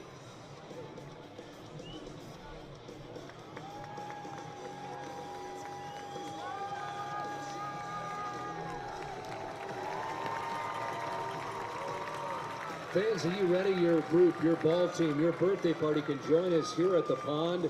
Visit fan services at the front gate or wellandjackfish.com/groups for more information about our all-inclusive group tickets and New Work Barge party deck. Perfect for any occasion, group tickets are on sale now for all remaining Welland Jackfish home games. Leading off the inning for your Welland Jackfish, third baseman number 5, James Smybert. So it'll be James Smybert to lead off the bottom of the 5th. What an ending to the top half of the inning. Man, that was awesome. Welcome to the Logan Grant experience. There he is again, Reese. We talk about the defense this kid has. How about the awareness? And a throw right on the money. If it's anywhere else, they probably don't get the runner at third, but again, the awareness to make the tag and then gun the runner at third base to get Saldana out of the jam. Smybert on the ground to first. Malik Williams bobbles it, stays with it, flips, and it's past the pitcher McNeil, and Smibert's going to head for second base, and he's in.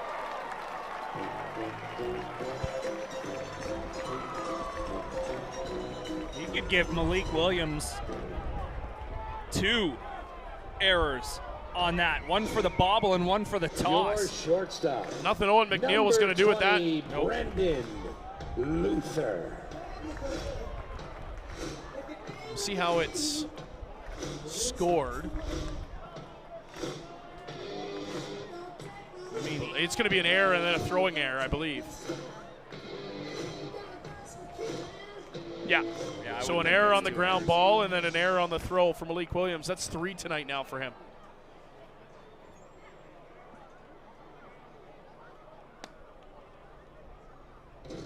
I mean, back to that end of the top of the 5th. What about that relay? Justin Gideon not wasting any time. He didn't stop. He didn't plant his feet. Just got the ball, fired it right back in, and then a heck of a throw from Jonah Weisner just on the edge of the outfield.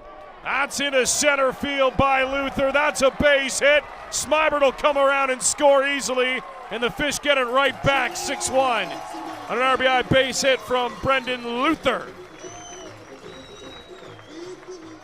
Of course, that's an unearned run against McNeil. Right fielder, but number 25. Flat out, that's a play that's got to be made. Gideon. Yeah.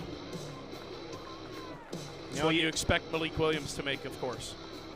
You know, you gave the Jackfish the momentum right back, albeit, yes, you did only score 1 run with having the bases loaded and 1 out, but you know, maybe you started to put some doubt into the minds of some of the fans here, at least at Welland Stadium, but it essentially just killed that with the error and then the base hit.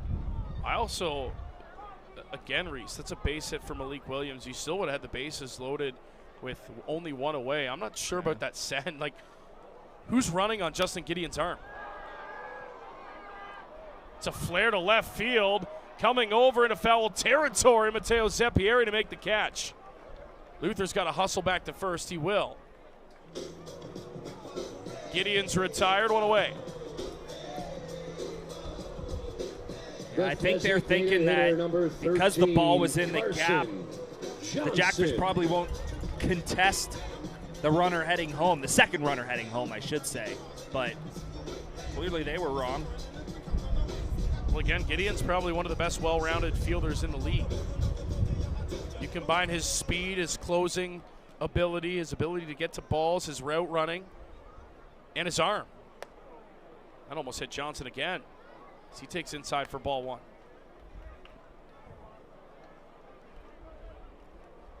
Yeah, the Jackfish just did everything right there.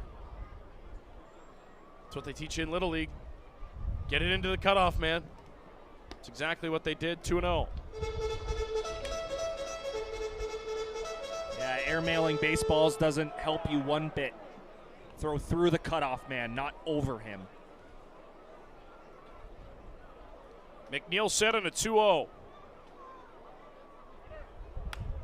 In on the hands of Johnson. He fights it off into right field. That's down for a base hit. Johnson's thinking 2 right out of the box. He's in there with a double. So Carson Johnson has a pair of hits now tonight. And here's Logan Grant. And he's been on base 3 times, has Johnson. Take a walk along with the single and double. Grant. They don't care how hard you hit it, as long as it's in the right spot. And with Luther off on the pitch, he was going to get to third regardless, but got a little bit of a head start.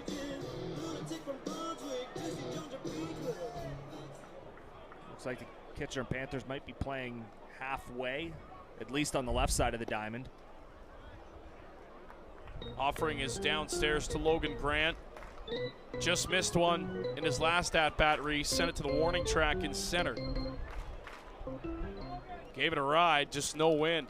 Yeah, if the ballpark's a reverse, that's gone by a mile. 1-1 the count.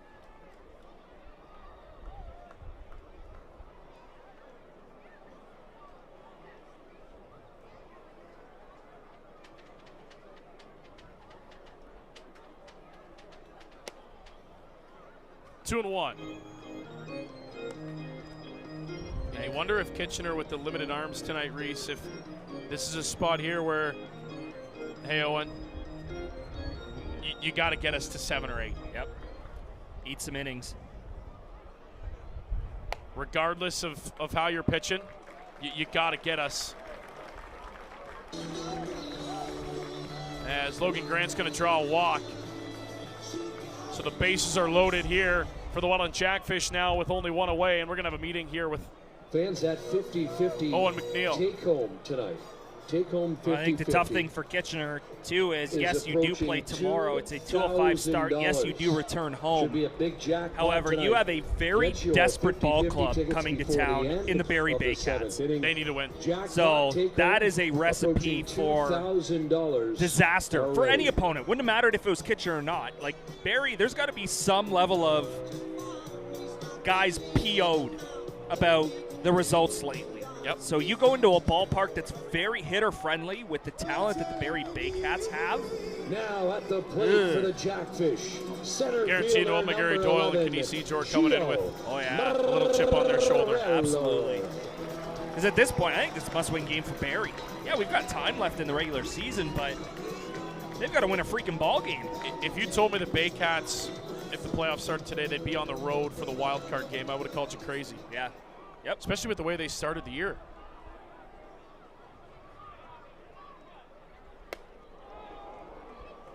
Hefty swing from Gio Morello, 0-1. If you remember, it was 3 early games Jackfish and Baycats had against each other. Barrie took all 3. They were rolling. Since the All-Star break, it's been a totally different team.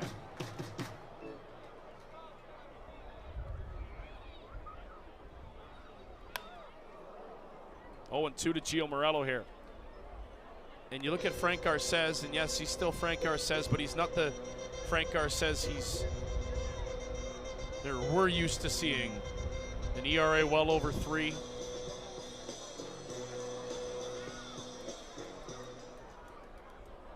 A run's usually hard to come by with the Baycats ace. Morello stays alive as he fights it out foul.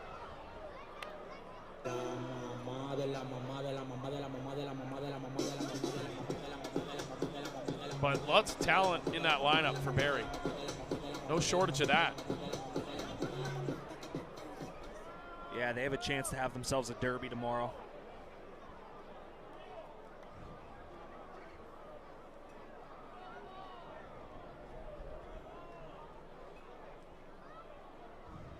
The 0-2 to Gio. Another one fouled off. This one down the right side. Jackfish will head to Chatham for the final time on the season tomorrow, Reese. We know what happened last time the Jackfish went there. Double-digit run totals for the Fish in that one. Grayson Barrett hit a grand slam in that game. Well away on the pitch, 1-2.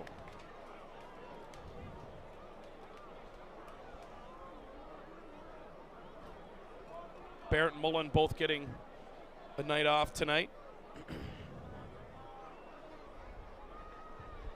They've played a lot of baseball, so I'd say they're due for one of those.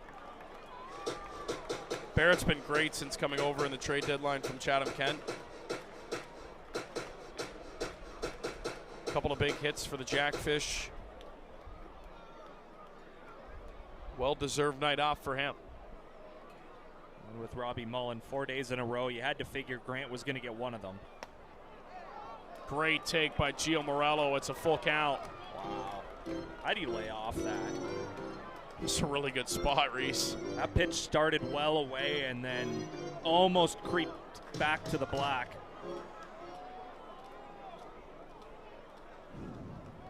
A lot of hitters will just give up on that pitch and they'll be called out, but that ball didn't get back in time. A 3-2 pitch to Gio Morello in on his hands, and he pops it up. Into foul territory. Malik Williams got a beat on it. 2 away. That's best case scenario for Kitchener. Yeah, either a strikeout or a ball in the air in the infield, and that's exactly what they got. Now, Morello had seen quite a few pitches, fouled off 1 or 2. Got himself a good look, but just well under it. Now Abe's going to have to pick him up.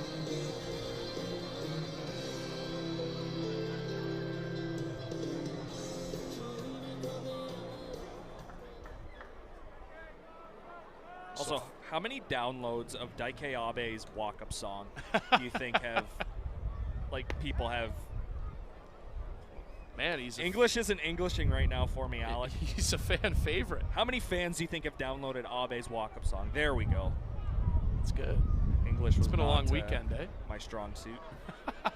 Nor was any subject except Jim. Except Jim. Abe taking. Oh, yeah. Downstairs 101. Big Jim guy. Helps bring the average up. Oh, yeah. That's how I made honor roll in grade 12. There you go. Before that, I didn't even know what the honor roll was. 1-1 pitch. Downstairs. This is a really good spot for Abe. I know there's 2 outs, but you've got the best contact hitter in the league with the bases loaded and someone who can easily leg out an infield single.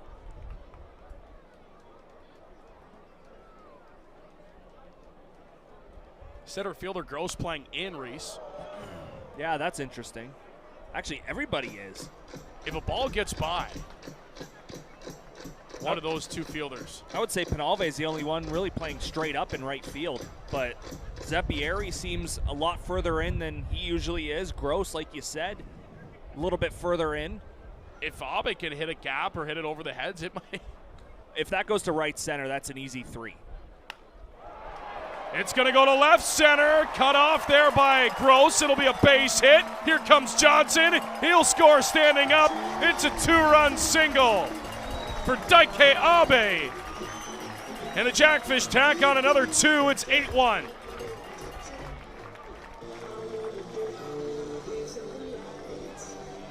He just does what he does best, Reese. Number 4. Doesn't matter where the pitch is, wherever he can hit it anywhere. Just pokes the bat head out at it and gets it into the outfield. Great piece of 2-out hitting from Abe. And he collects RBI number 2 and 3 tonight, and he's up to 38 on the season.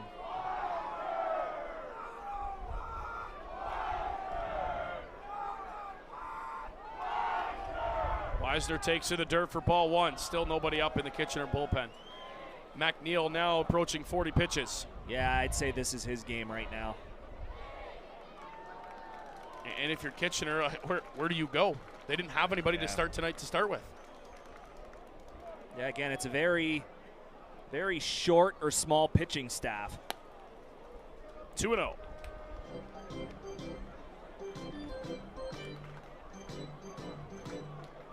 We've seen Cruz, who started, Reed followed him, and it's been McNeil ever since. I'm surprised they went to McNeil as quickly as they did. Reed had a pretty good inning. Yeah. An inning and 2/3 he came in was decent. Yeah, he had essentially mop up the mess from Cruz. He did a pretty good job of it. And as we talk about it, an arm starts throwing in the Kitchener bullpen. See, we speak it into existence. We know what we're talking about most of the time. That looks like it's 10. No, not 10. Good eyes, Reese. Wisner in the air to left field. Coming on, Zeppieri. He's camped under it. Makes the catch. Inning over. But a 2-run single from Daike Abe. Tack on for the Jackfish. 8-1 as we go to the 6th. It's time for the MT Bellies Dizzy Bat Race. Back down to Luigi, a.k.a. Ryan, a.k.a. Director of Fun, on the field. It's the dawn of fun today. The dawn of fun. All right, we got the Dizzy Bat presented by MT Bellies. We got Jacob and Nathan. Here's how this works. When I say go head to bat, bat to floor, spin around till I say stop. 1 point, try to hit the ball off the tee. First contestant to do so wins $25 to MT Bellies. Fanatics, are you ready? Oh God, you guys can do better than that. I asked you a question. It's Saturday. Jeez. Are you ready? On your mark, get set, go. They're off. Head with that, sir. Don't break it, dude. All right, they're going. They're gonna get dizzy real quick.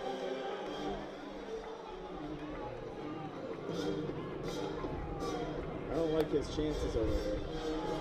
Or yours. All right, you guys ready? I think it's time. 10, 9, 8, 7, 6, 5, 4, 3, 2, 1, 0, go. That would have been great. Congratulations, rock and roll with $25 to MT Bellies Fanatics. One more time for our contestants. Workday great. Mamma mia. Fans, don't forget, if you snag a foul ball, visit us at Fan Services, located at the front gate. Redeem your foul ball for a Jackfish Championship pennant, perfect for post-game autographs.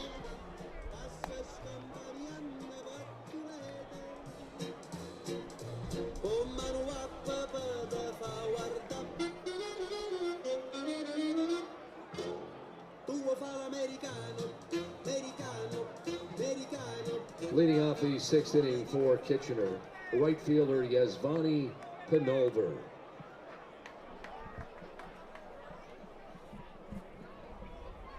So Penolver will lead things off here in the top of the 6th for the Kitchener Panthers. Wave and a miss, strike one. That's Ernesto Punales, who is warming up for the Panthers in their bullpen.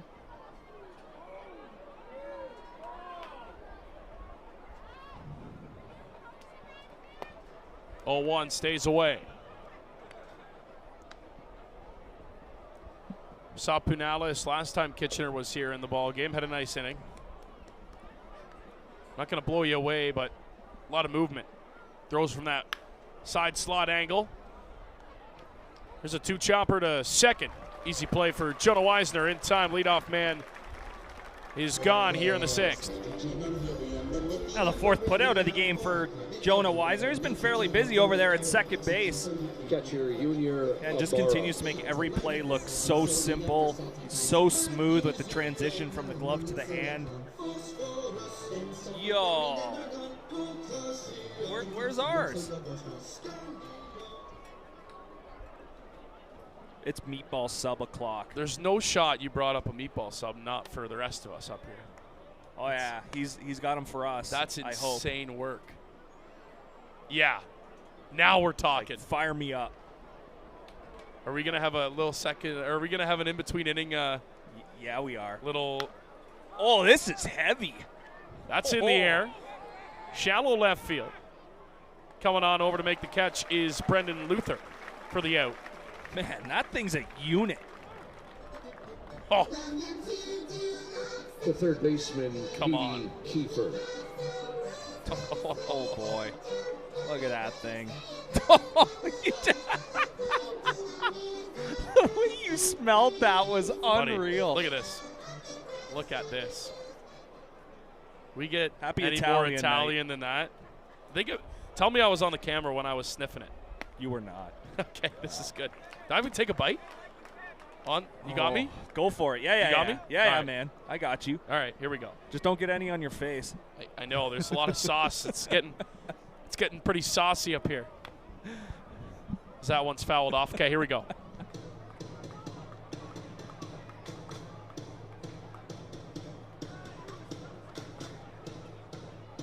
turned into a heck of a night here at Welland Stadium. It's not hot, cool. There's a little bit of a breeze. Oh, yeah. Yeah? Those are... Is it slap? They're gas. Can't believe I just said slap. Definitely didn't sound 39 there. The girls at my work always make fun of me for my terminology of gas. Gas means good. Yeah. Damn, I got to go for a second one here. Here's the 1-2 from Saldana. That'll be lined over. See, look what you did. You didn't call it, and you got a hit. Your fault. Abe will toss it back in. Sometimes sacrifices have to be made. Nice sharp single there from Kiefer. He had grounded into a double play last time he was up, but there he just took a simple swing and shot it into left center field. Is there any spice to it at all? No. It's just nice and basic. Don't see any other teams taking care of their broadcasters like they do here in Welland. Always the best. Not close. I should probably weigh like 250 pounds if not for my job. Are these from tailgates? Are they the provided or? Oh, okay. Did you make them? Who? Everybody clap your hands. Let's go. Yeah, that was a grand idea. You know what? I'm really disappointed in the contestants for the meatball eating contest. 4 and 5. Come on. For Joey Chestnut, that's a slow second. Man, that dude scarfs down 4 in like 5 seconds. I feel very Italian tonight. 2 away, 1 on. Here's the 2-1 to Williams. Huge hack.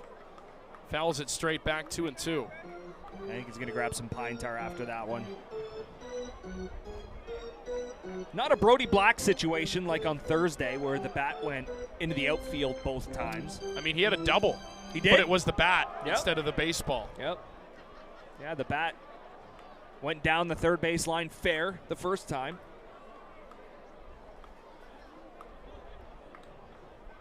I think you do pretty well in an axe throwing contest.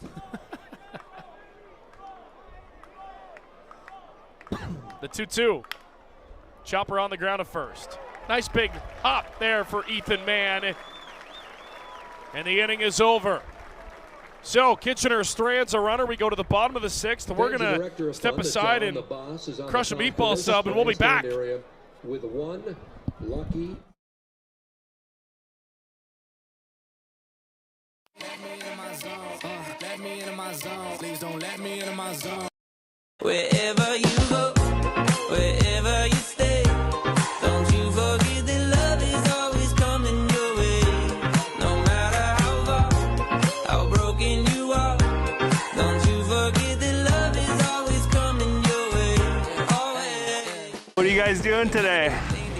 Having fun. You gotta act nice to get that hug. It don't matter if you stuck inside that mud. The sun's still gonna be shining down on us. If you ever felt left out, burdened or weak, I promise not to lie straight from the enemy. Coming for your mind, body, soul, and energy. But do not be deceived, cause you are loved, you are chosen. Your body isn't broken. For every door that closes, a better one gets open. You got a light inside, too radiant to hide. If you don't think so, let me change your mind. Wherever you go, wherever you stay, don't you forget that love is always coming your way.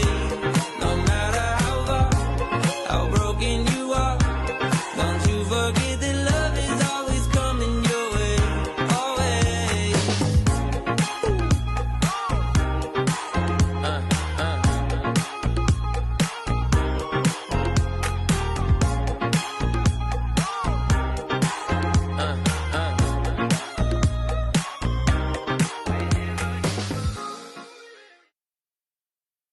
Round of applause. The 11U St. Catharines A Falcons. Niagara region, we're all here tonight. Pelham Panthers. Owen's birthday, happy birthday, Owen. And Maverick's birthday, happy birthday, everyone.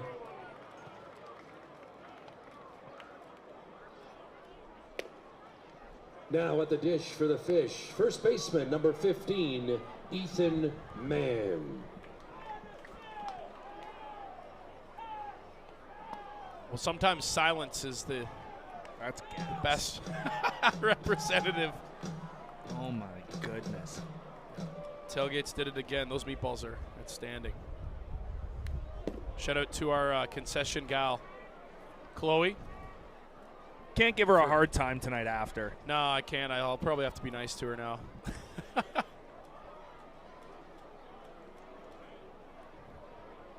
Let her off the hook tonight. Just tonight. Just tonight. She must have heard us when we were asking for them in the 4th inning. High fly ball. Shallow right field. Penalve coming on. He'll make the catch. Man is retired to open the 6th. Well, you know what? A lot of the people who work at the concession stand have mentioned that they've got absolutely no clue what's going on in the game, which, sure, they're working. Makes sense. So they're like, is there any way that we can get audio or something, or like a mini TV where we can have the broadcast on? You know, like you'll see a lot of major league parks, they've got TVs like hanging from poles and ceilings. And I'm just going to go ahead and say it and assume Chloe does not want to listen to me for 9 innings. I'm just going to go ahead and put that out there. Yeah, that's true. I'm going to go ahead and say that she has no interest. She'll have to be sponsored by Advil. Yes. I mean, she can't even. The pitch is downstairs, 3-0 now to James Smyber. Yeah, I think it'd be on mute if it was her.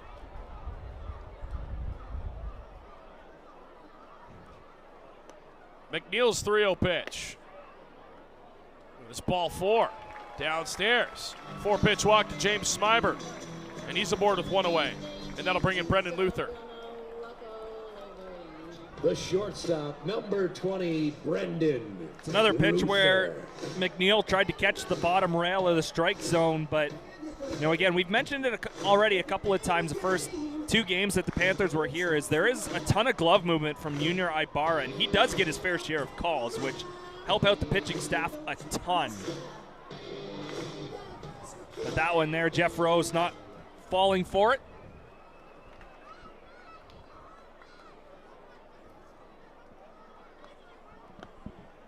Inside for ball 1, so it's 5 straight balls from McNeil. And he's now thrown more balls than strikes. He's thrown 25 balls and 23 strikes in his 48 pitches.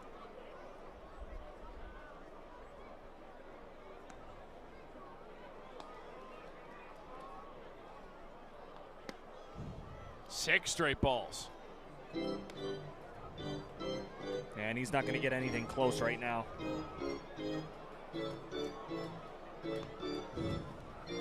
I'll mention Danny Howard is throwing for the Jackfish in their bullpen. Pinales still for the Panthers in theirs. 7 straight balls for McNeil. And Luther's gone 3-0.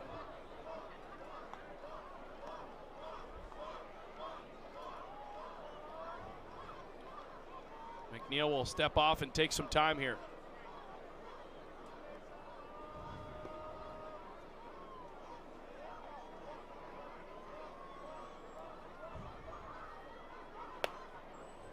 Back-to-back walks on 4 pitches for McNeil, and that'll send out the catcher, A couple other Junior happy Ibarra. birthday wishes. Happy 13th birthday to Michaela. The hat tip happy in the 13th, dugout. Michaela, from your Pinales friends, is family, ready. and the Welland Jackfish.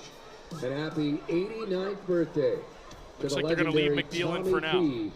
That's now, sorry, go ahead, Alex. I was going to say 51 pitches for McNeil tonight. Yeah, that's now 6 walks that Panther pitching has allowed to the Jackfish. And that's not including the hit by pitch now batting to Gio for Morello. Right fielder number 25, Justin Gideon. Here's Gideon.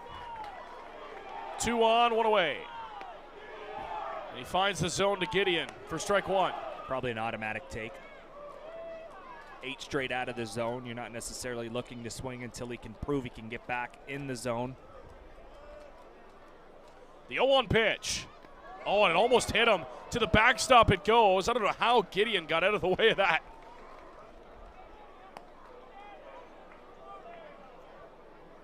And he Why did he throw that to third? Threw it down to third base. I'm not sure why.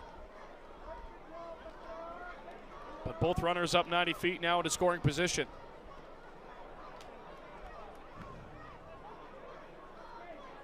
Yeah, I don't know how Gideon got out of the way.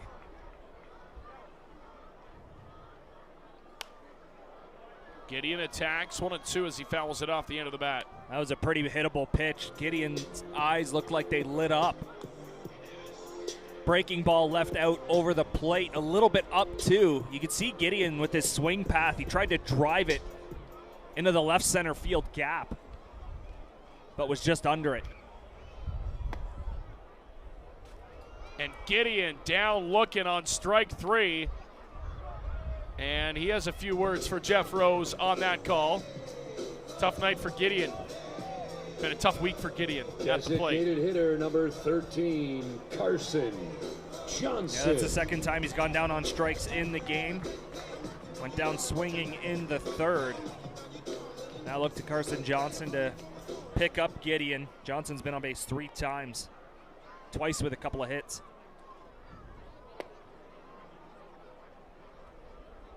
So nice bounce back from McNeil to get Gideon. Now 2 away for Johnson, who's had a really nice night at the dish. 2 for 2. He's been on base 3 times, single and a double to his name. Looked like a really good pitcher. He's 2-0. Must have come in just a bit up.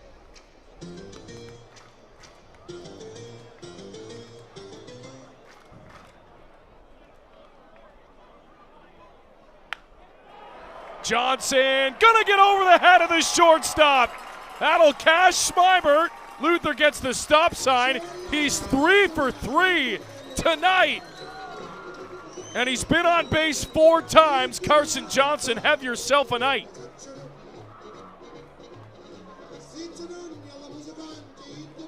And he's gonna be the last batter Owen McNeil sees. Second visit.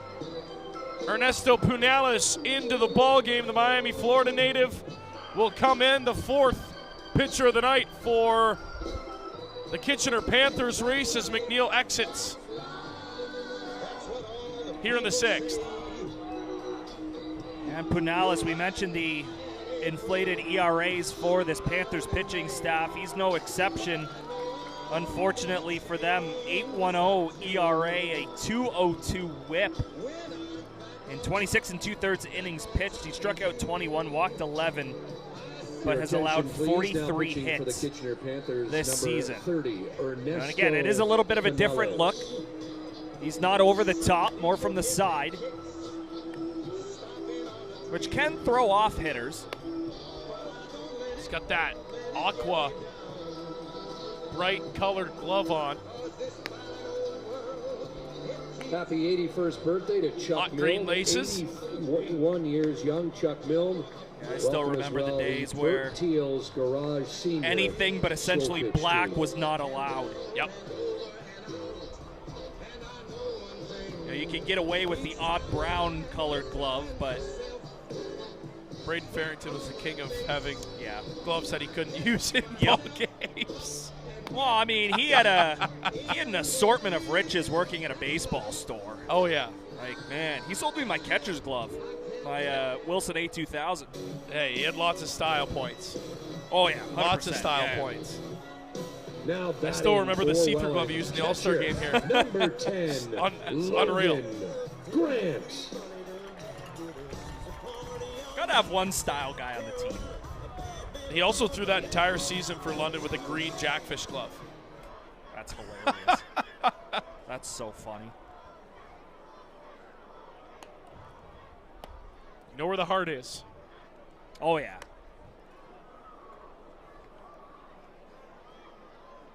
So Logan Grant with 2 away now gets Punales. Righty-lefty matchup. Runners at the corners. Check swing foul, 1-1. You know, Grant would love to do some damage here. One time he did put the ball in play. It was hit about 380 to dead center. That was a hanger. It's going to be blooped into left field, down for a base hit. Logan Grant's in the hit column tonight, and he'll cash Luther double digits. 10-1 Fish. Right on cue. He got a really great pitch to hit, and he handled it well. Wasn't hit the hardest, but it was in the right spot. Low sinking liner over top of the shortstop. Yeah, great to see him get on the board with a hit and an RBI. He's had a heck of a night. Again, the defense alone is the valuable part of Logan Grant. 100%. Heck of an offensive catcher in Okotoks, though. Out west. Really impressive numbers in that league.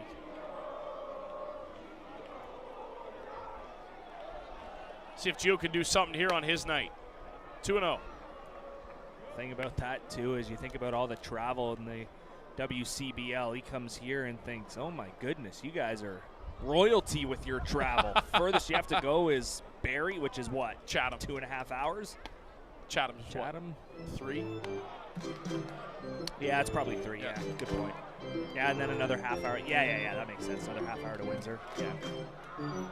Punalis is not happy coming back at somebody toward home plate. His 2-1 pitch. Fouled off by Gio.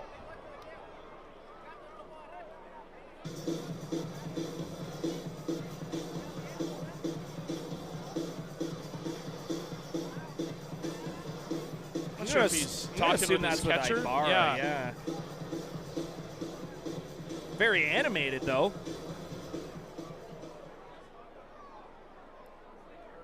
Oh, could be about the signs potentially. The 2-2. It's a breaking ball. Stays away.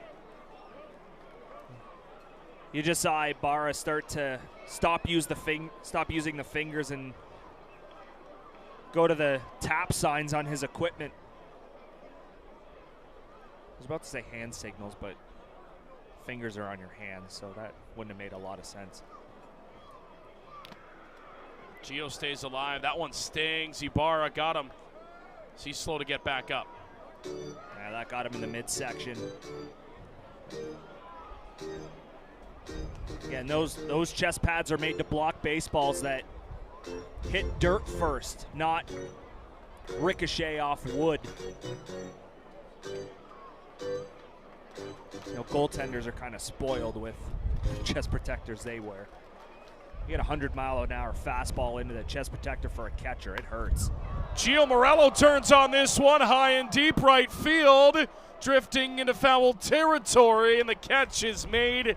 He was just early on a hanging breaking ball. And Ernesto Punalis gets away with one. We head to the 7th. All Fish tonight. 10-1 lead over Kitchener. The Niagara Stack and Dash. Don, Luigi, take it away. Luigi, like. All right, we've got Joseph and Mike versus Ty and Atlanta for the CA Niagara Stack and Dash for a chance to win $28 in free gas from Shell. Fanatics, here's how this works. When I say go, you come on down to me, grab a donut, bring it back, stack it on your partner. Once all 4 are stacked, you bring it on back to me. First team to cross the line wins the $20 gift card to Shell, courtesy of CAA Niagara. Fanatics, make some noise! On your mark, get set, go! Competitors, oh, don't fall. Uh-oh, speed wobble.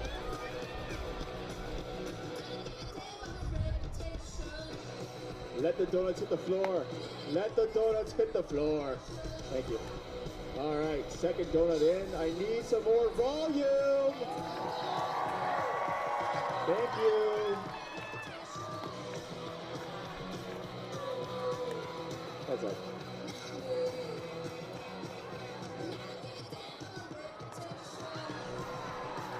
That doesn't seem nice. Okay, all right.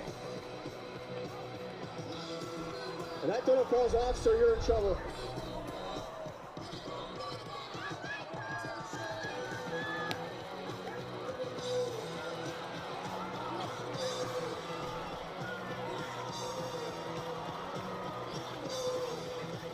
Congratulations, sir. Walker with $200 a shell, courtesy of CAA Niagara.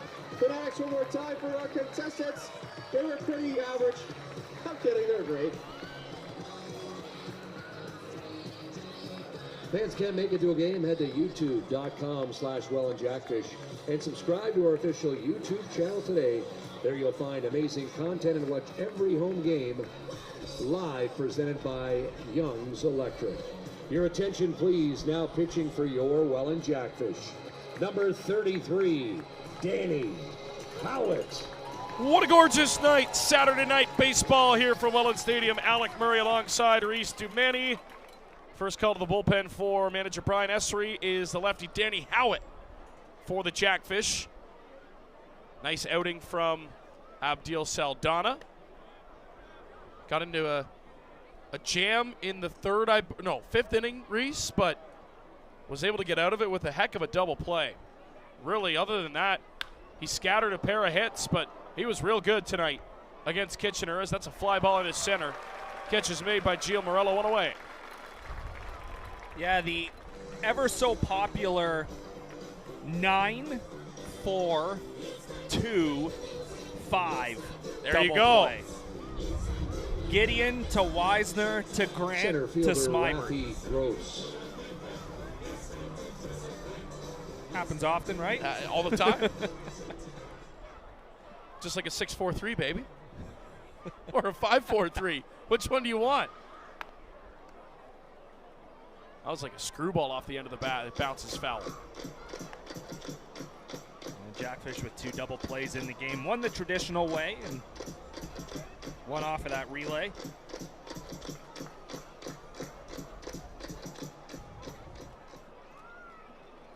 Top of the 7th and a 10-1 lead. Here's Howitt.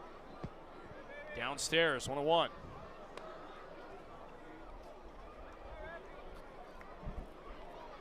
Danny Howitt looking for a clean outing here. That ERA is creeping up towards 7, so you know he'd love to throw up a quick 0 here. Get his offense back to the plate. Fouled off. See how low Logan Grant got down? Oh, yeah. He was almost in the splits behind the plate. I used to be able to do that at one time. What would happen if you tried now? Nothing good. I might not get up. Not proud of it, but man enough to say it. Us 39-year-olds, it hurts. Hey, Mario, what's up? That's quite the outfit. You look stunning.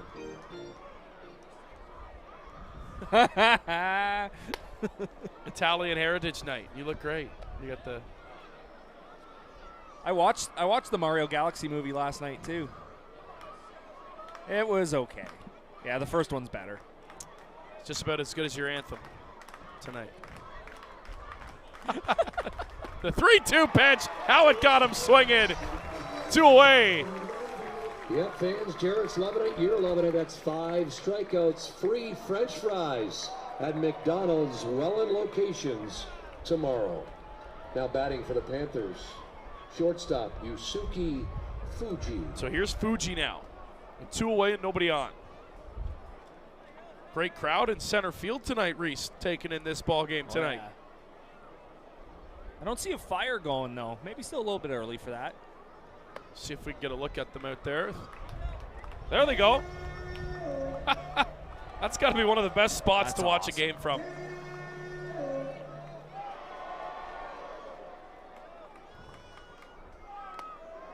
Wave and a miss. And it's 0-2. Got the bleacher seats out in right center.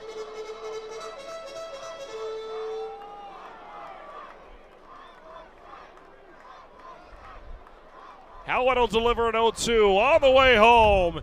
Fouled out of play.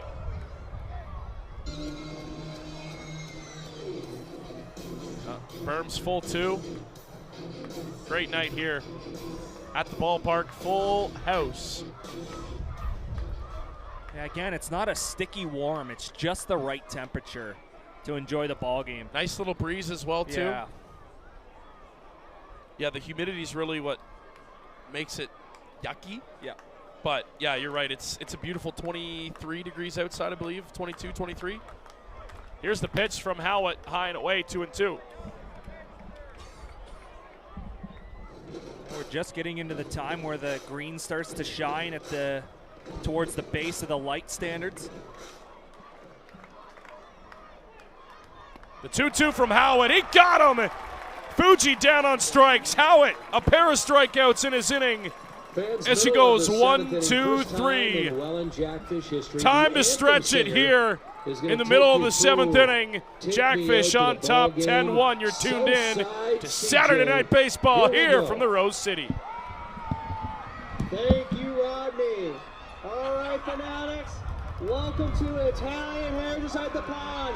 This anthem goes out to Del Vecchio. I wasn't paid $5 to say that. All right, Fanatics, let's go. 1, 2, 3. Take me out to the ball game.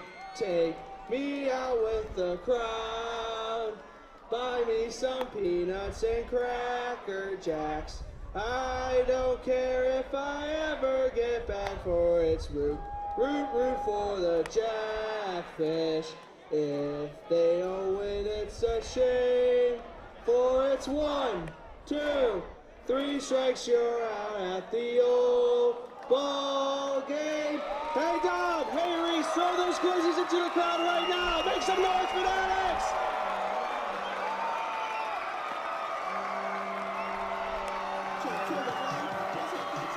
Thank you, CJ Hot Diggity Dog. Tender Cuts hot dogs coming your way now. Make some noise, Welland.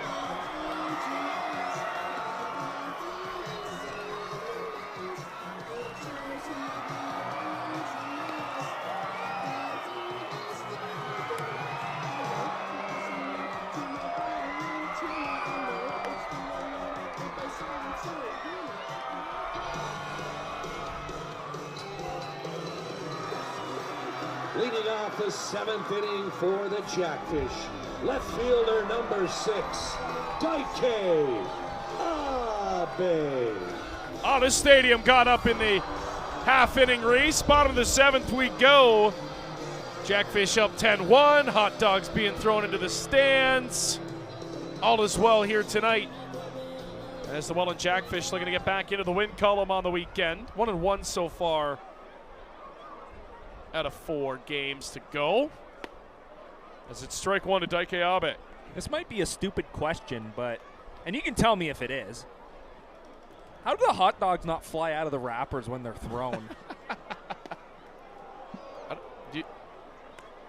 I'm not sure if they if I'm they sure tape them, happened. then okay. Yeah. But I feel like one would get unwrapped.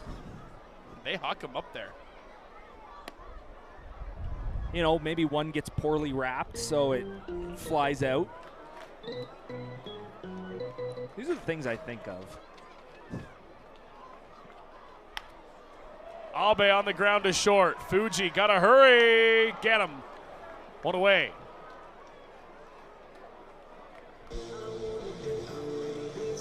Your second That's a combination of 2 guys that can fly down the line, Fuji and Abe, and Yosuke Fuji fully knew who was running down the line towards first base, and he didn't waste any time getting rid of that baseball. That's a nice play for the first out.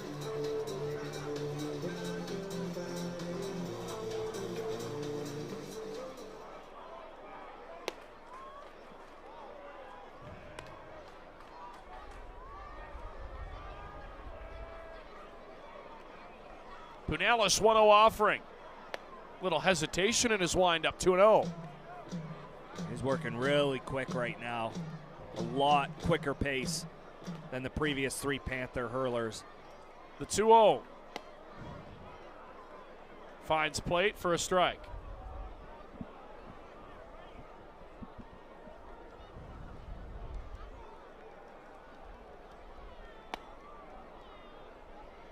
Two and 2. Weisner's going to call time. Hey, take a breather there. Try to get Punalis out of his rhythm. Take an extra second. Full slate of games tonight going on across the Canadian Baseball League as Punalis offers 2-2 high. Reese and some crooked scores up there tonight. We get one final, 12-9 London back in the win column after losing to Kitchener. But some big numbers being put up tonight by some teams.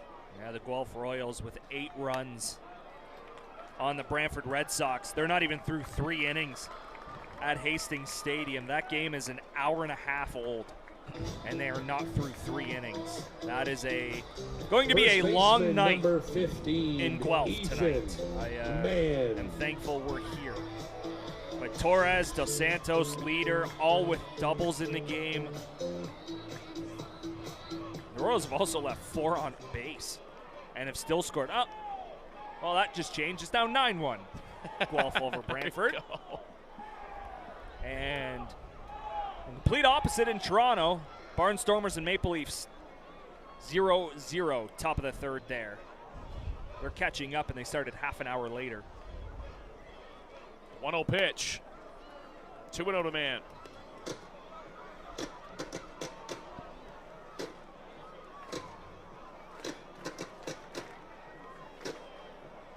Cardinals going to have even more games in hand, being idle tonight. They've played the fewest games in the Canadian Baseball League this year.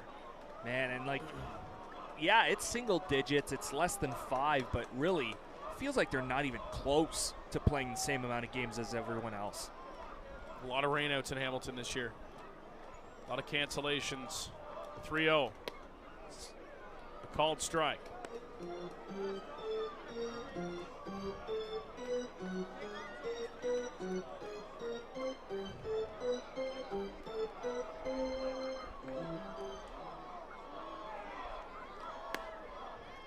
Back-to-back walks here from Punalis after getting the leadoff man, and that'll bring in James Smybert.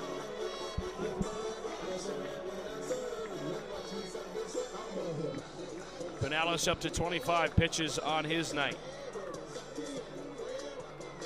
Third baseman, now the 3rd inning 5, that the James Panthers pitching staff Smybert has surrendered 2 walks in the same frame. It happened in the 1st, to start the 1st, I should say, to Abe and Weisner. It happened in the 6th, where Smybert and Luther walked back-to-back. And now here in the 7th with Weisner and Mann. Throw a walk in the 2nd inning along with a hit by pitch.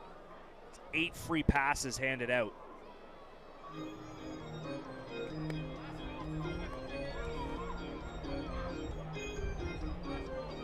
Two 2-0 now. He's gone to Smybert here.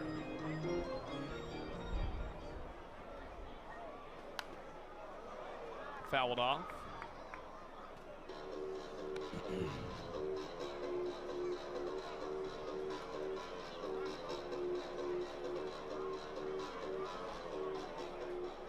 Smybert's reached twice, but doesn't have a hit. Reached on an error, and he's also walked. Scored both times. The 3rd straight inning, he's stepped to the plate. Now time is called. Punalis going to fix his laces here.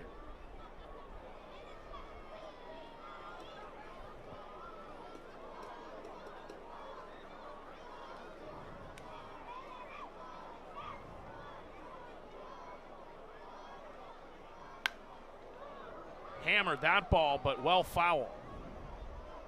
A little early.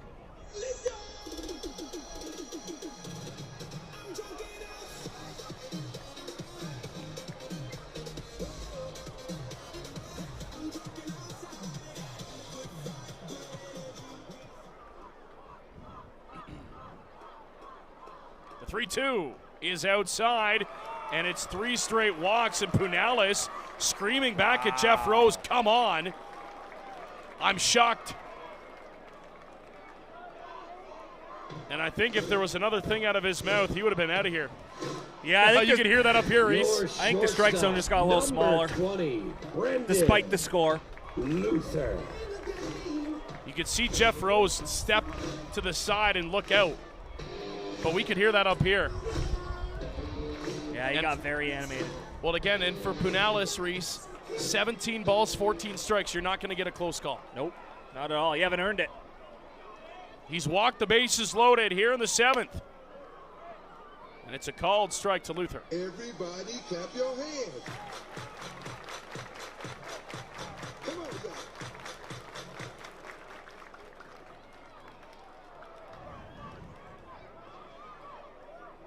Big breaking ball stays inside. I thought Jeff Rose had a pretty good zone today, Reese. Yeah, He's been consistent. I would say so. The bottom hasn't been there for either pitcher. You know, there's been a couple on either side of the plate, but it really hasn't been that one-sided at all. The 1-1. Huge breaking ball is there for a strike, and it's 1-2.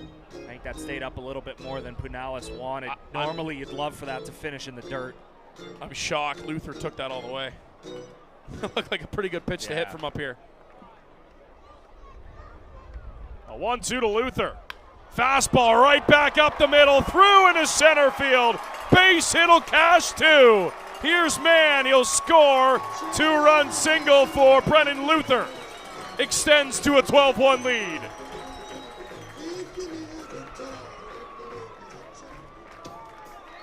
Hit it right back where it was pitched. Sharp single for Luther.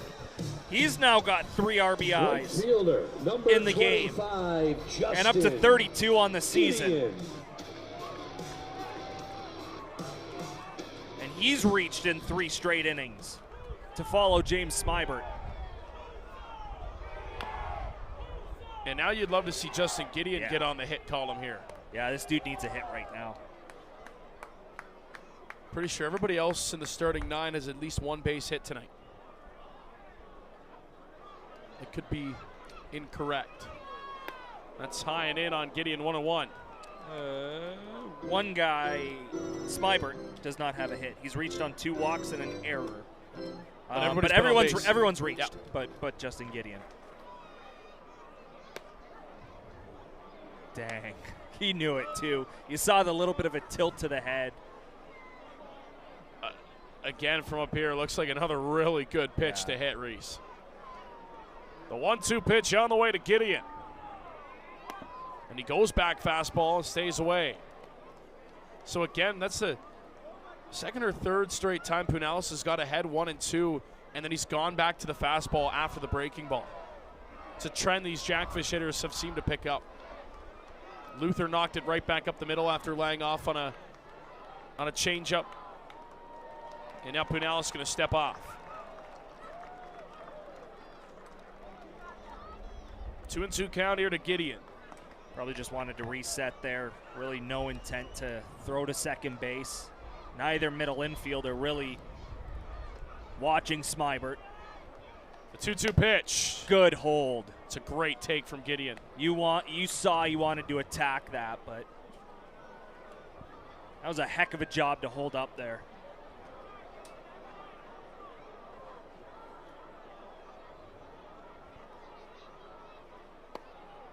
Ball 4, another walk. And he'll reload the bases. Gideon's aboard. Everybody's reached now tonight. It's the 4th walk of the inning, Reese. And here's the man of the night. CJ Carson Johnson will step in. 3 for 3. He's been on base all 4 times tonight. Yeah, you know, it's one thing if guys are hitting you, okay, tip your cap, but Punalis not even giving them a chance to hit.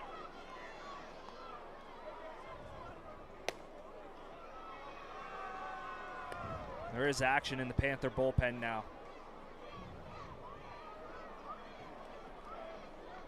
Again, we'd love to give you a number and a name. It's 2 digits, I think.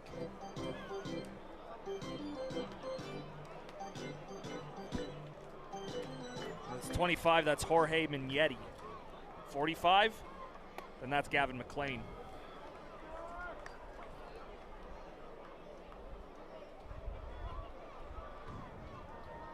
I already have to wear glasses. Like. A 2-1 on the way is away, and there's nowhere to put Johnson, and a 3-1 count. Johnson, no pun intended, might get a meatball here.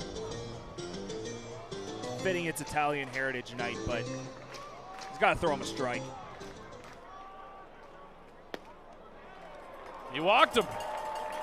5th walk of the inning for Punalis, and that's going to draw a meeting on the mound as he walks in a run. Johnson, how about the night for CJ tonight, Reese? He's been on base 5 times, a pair of walks. He's got 3 hits. Yeah, you throw in 2 runs scored and RBI as well. You know, again, a guy that just doesn't get regular at-bats. And to see him have a day like this, it's pretty impressive.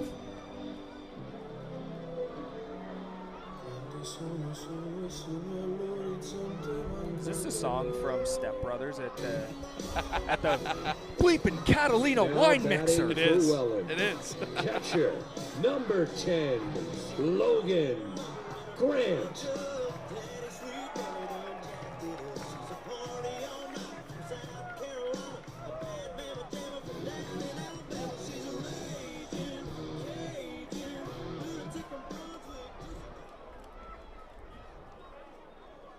So here's Logan Grant with the bases juiced. Big cut and miss, 0-1. Has CJ been doing his push-ups, by the way? Yeah, he has. Okay. Instagram confirmed.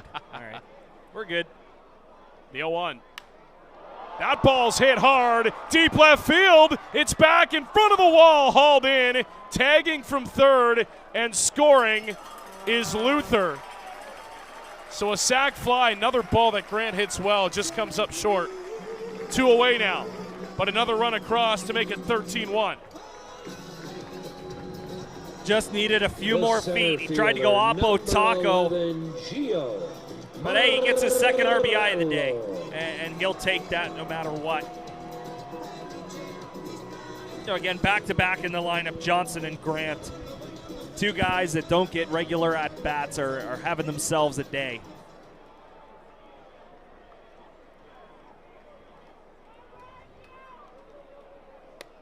Outside for ball 1.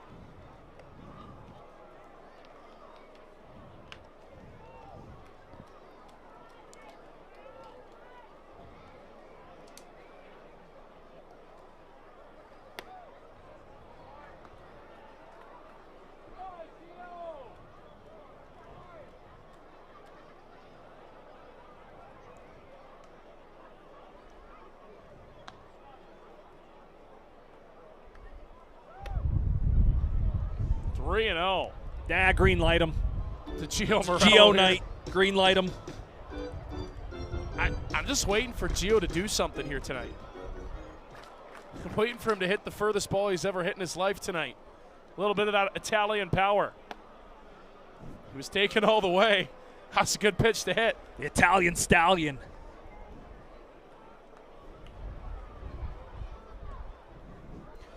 Sure, he's going to be busy after this one down on the field. Yes. He's got 1,000 bobbleheads to sign. There was the cut. It's a full count. Yeah, he's my girlfriend's favorite player. I think he's a lot of girlfriends' favorite player. Yeah, that's fair. And time is going to be called.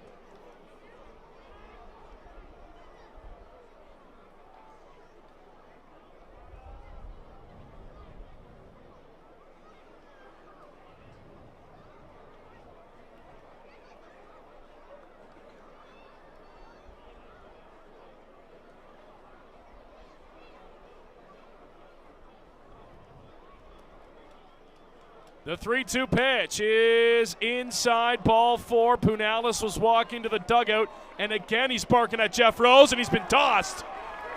And here we go.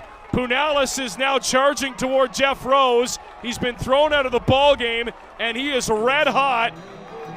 Ibarra's got to get in between Punalis and the home plate umpire, Jeff Rose, as he throws the ball back at him, and now Kitchener's going to have to go to the pen. Punalis, Reese, had made a comment earlier in the inning. He had screamed at Jeff Rose in his direction. That's the second time Punalis thought he's had strike 3, and he doesn't get the call. And this time Jeff Rose, no hesitation as he tosses Punalis from the ballgame. I mean, all I can say is you've walked 6 guys in the inning. Yeah. No pitcher in the history of the planet earns a strike on that pitch. You haven't proven that you can consistently throw strikes. It's been that way for the last, however long baseball's been around, 100 years plus. And you knew the next time he said something, he was going to go. Yeah, and he showed up Jeff Rose by hopping off the mound, Reese. And again, I was surprised Jeff Rose just took him, yelling at him earlier in the inning. Right, there was no gesture, nothing from Jeff Rose. Back the other way, let him have his piece. But again, second time, not going to get away with it. And obviously a little bit of frustration from Punalis. I believe, what is that, 13 walks now for Panther pitching? Yeah, it's a lot. You know, and umpires really they don't look for ejections, just in case anyone's wondering that, as you see the numbers for McLean on your screen. It's when you make it personal that you're going to get the heave-ho, right? Sure, you can have a discussion, you know, you can get a little bit heated, but as soon as you add a you or your or something describing the umpire personally, that's when you're going to go. And I'm sure that was part of the discussion with Rosie there, other than, you know, not being able to argue balls and strikes like for all time. But there was no real pushback from the Kitchener coaching staff on that ejection. No, it's been that kind of night.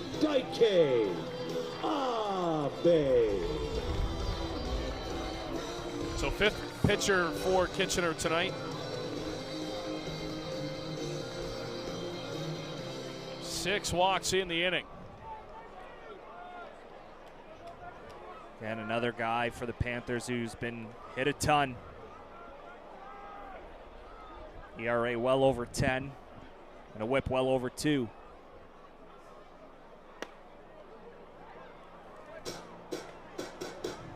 Jeff Rose gives McLean that strike on the first pitch.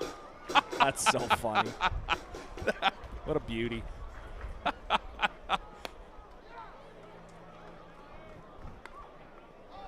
You're telling me there was no no ulterior motive to that strike call? That's amazing. The 1-1 pitch is well off, 2-1.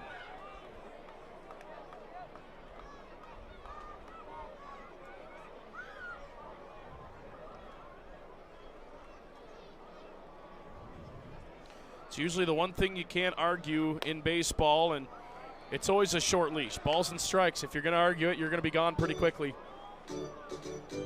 You saw it with Aaron Boone last night. Yeah. He didn't even say 3 words, and he was gone. 3-1 pitch coming to Abe, and he turns on one down the line. It's all the way to the wall. Watch Abe go. He's around second. He's thinking 3. Abe's going to get the stop sign, and he's in with a 3-run triple to blow this thing open.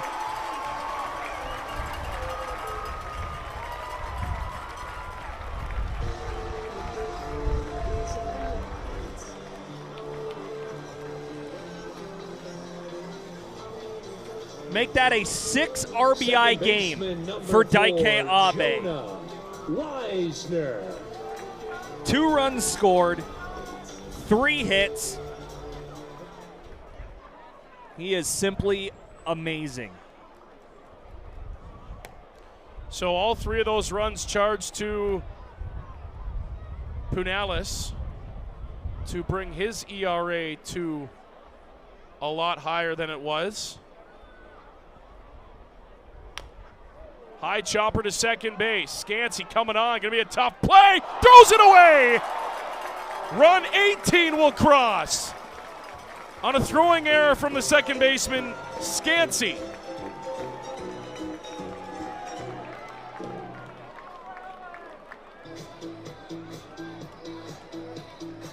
And that's all because of the pressure of Jonah Weisner from still hustling out of the box. Now that's a guy that none of these hitters are going to do this, but that's a dude that's never going to give up an at-bat. Hustle all 90 feet down the line, and he forced the second baseman Scansey into a bad throw. I'm going to go ahead and assume we're going to see a position player in this ball game. That ball is crushed deep center field, but it's not flying tonight. It's going to be caught a couple of steps in front of the warning track by Gross. Man gave it a ride, but not enough. Well, Kitchener's out of it. Not before the fish cash more. 18-1 the score as we go to the 8th. Director of Fun, here he is, the Don. The Don is smoking. All right, we've got the Fisherman's Race presented by IG Wealth Management, the Accuracy Bear Group, for a chance to win $25 in Boston Pizza cash. Here's how this works. When I say go, you're going to take off your motorboat down, grab a fish, bring it back, throw it in the bucket. First team complete all 3 fish, win the gift card and the glory. Fanatics, are you ready? All right. On your mark, get set, go! Uh-oh. It's a no wake zone, sirs. No wake zone.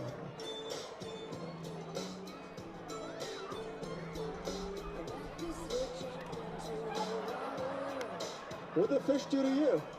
Unbelievable. He's going to lose his shorts. Oh, my gosh.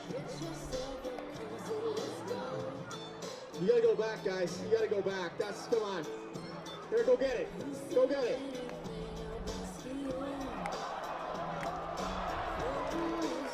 You broke the bucket, but congratulations. You're walking with $20 to Boston Pizza. Fanatics, one more time for our contestants. They're clinically insane, but they're great. Hey, that's for you.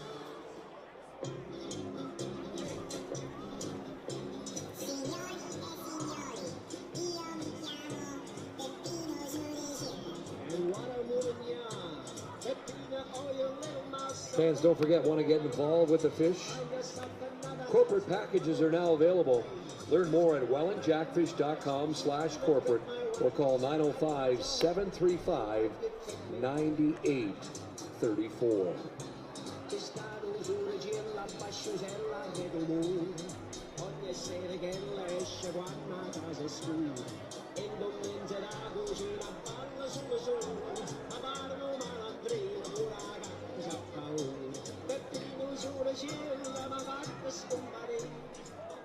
Leading off the 8th inning for Kitchener, left fielder Matteo Zeppieri.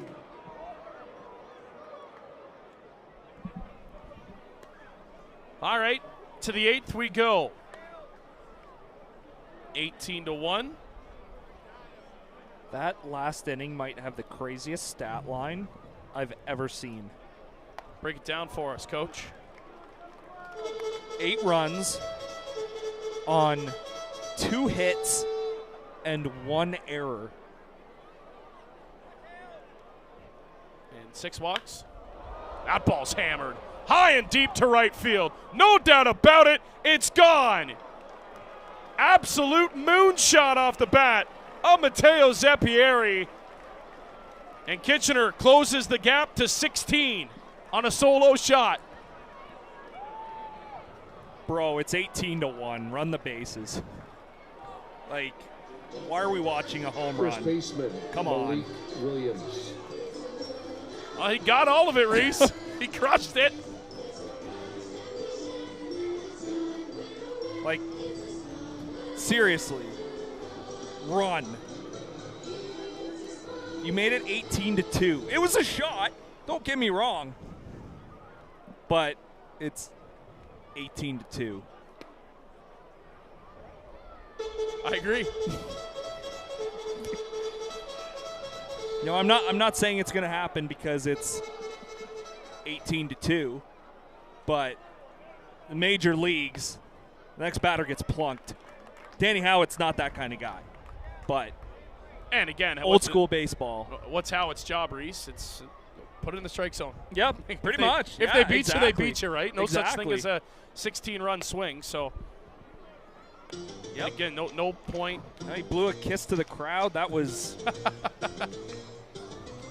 okay. That was fun. I don't know what the right word is, and I'm pretty sure I can't say it on here.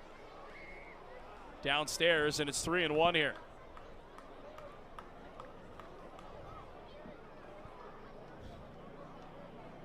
Oh, the undie cannon's up here. I'm not sure why CJ's allowed to have that. Yeah, that's a mistake. That's 100%. Yeah. Sorry, who are you? Right fielder, Yasvani Panolfo.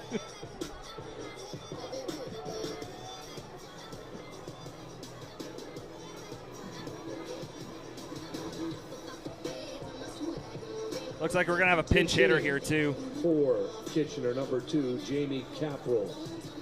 I wouldn't be surprised if Brian Essery moves to his bench, too, and we see possibly Reese or Ryan Pochtrez, maybe a Tyson Gom get an at-bat here in tonight's game. Yep.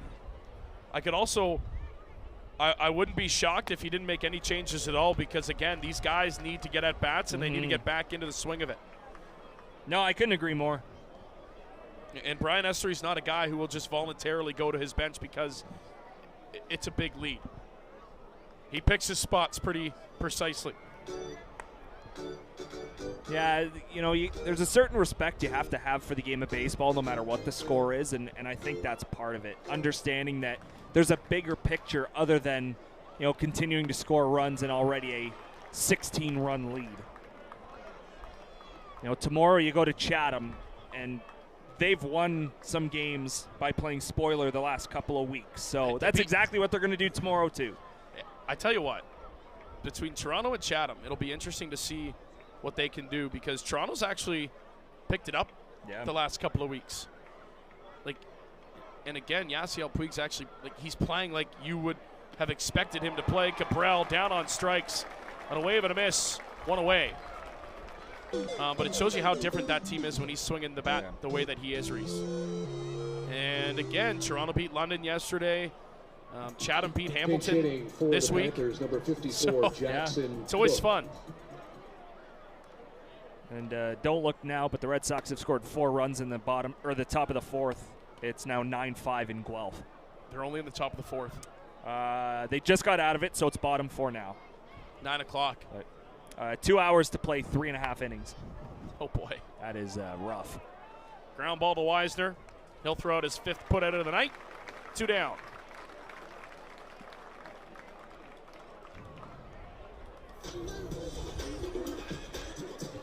Third baseman Petey Kiefer.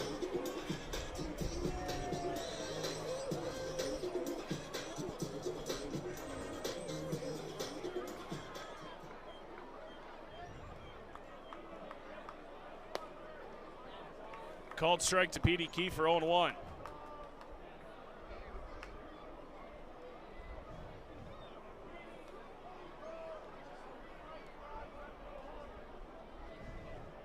Approaching the 3-hour mark of this ball game tonight as Kiefer fouls it off, 0-2.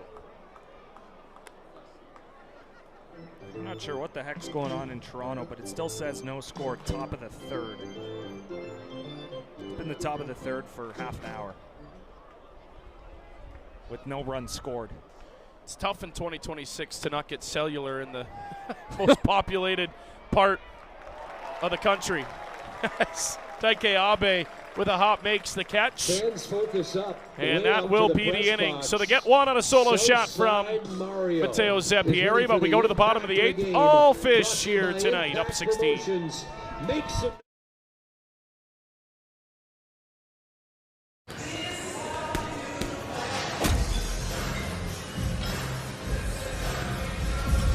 This is how we do it. It's Friday night.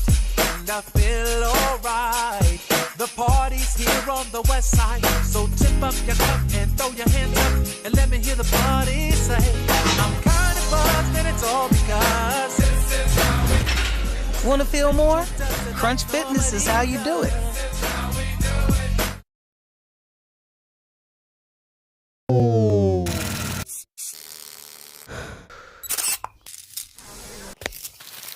Niagara College Ball.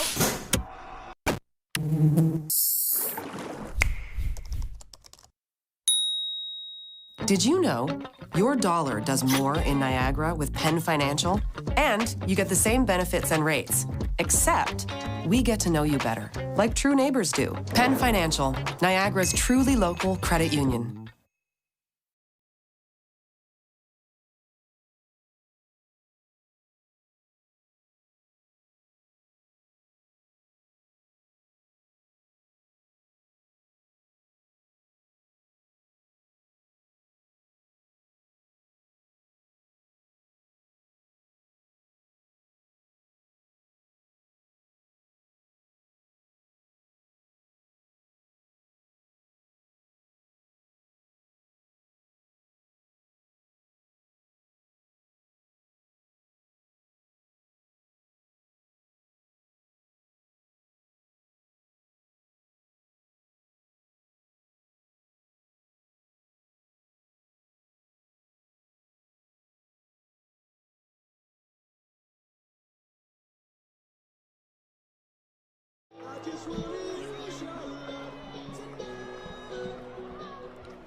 So Grayson Barrett will grab a bat and lead off here in the bottom of the 8th.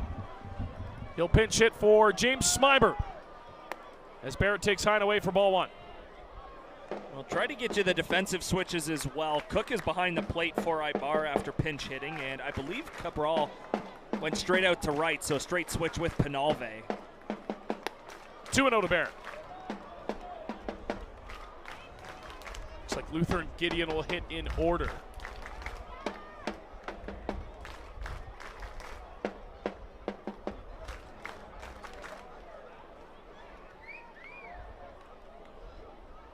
Looks like Pedro de los Santos might have the 9th as he is up and throwing right now.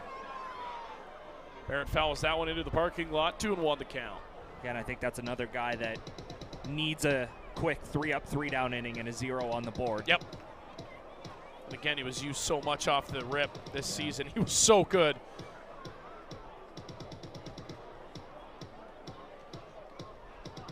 It's almost every game he pitched. I think it was like, well, it was either 8 of the first 10 or 10 of the first 12 games he pitched. Huge cut from Barrett, 2-2.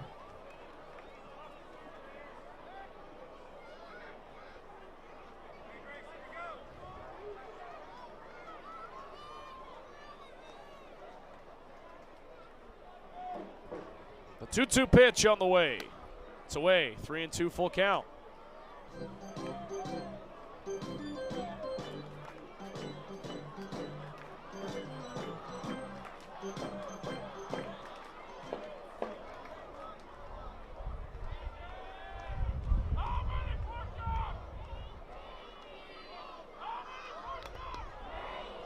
Fouled it back. Barrett just able to get a piece of it.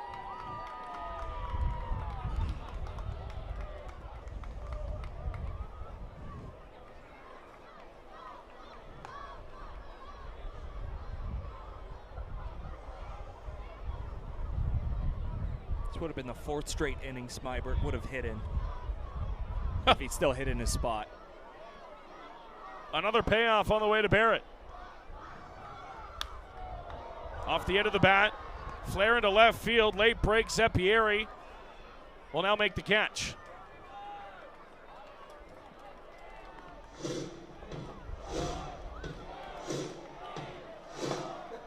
Barrett put together a good at-bat there. It's tough to come in cold, especially in a game like this where the score is out of hand. But he worked it full, albeit he was ahead 3-0, but or 2-0, I should say.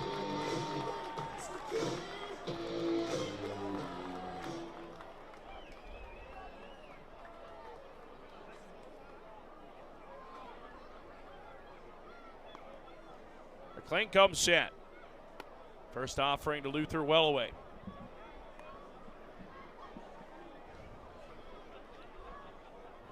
So you know the name Jeffrey Yon? Yep. Lefty for the Mets that the guy celebrates who, every strikeout. Jumps up. Yeah.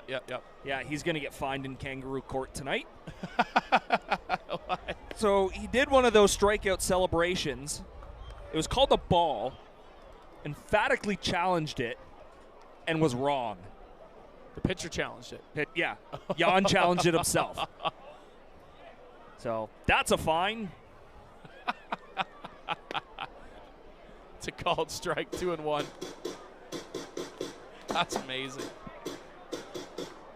That's awesome. It's a lot of energy to just be wrong. Yeah. Luther, hard hit ball to first base. They'll toss to McLean, covering, 2 down. Should also say Josh Williams out of the ball game as well. Or Malik Williams, I should say, at first base. The right fielder, number 25, Justin Gideon. And that'll bring in Justin Gideon.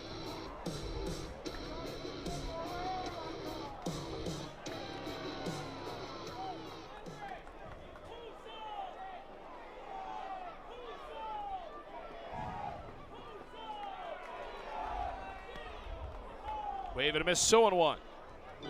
Gideon way out in front.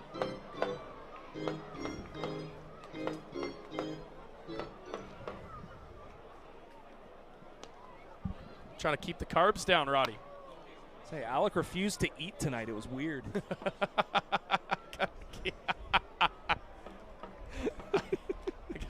I can only have so much in one day. Got to watch the figure. I do. It's getting out of hand. The figure might be round, but it's just.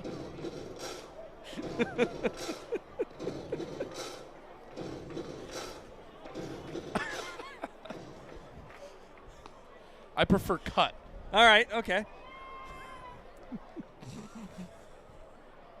I'm going straight home tonight.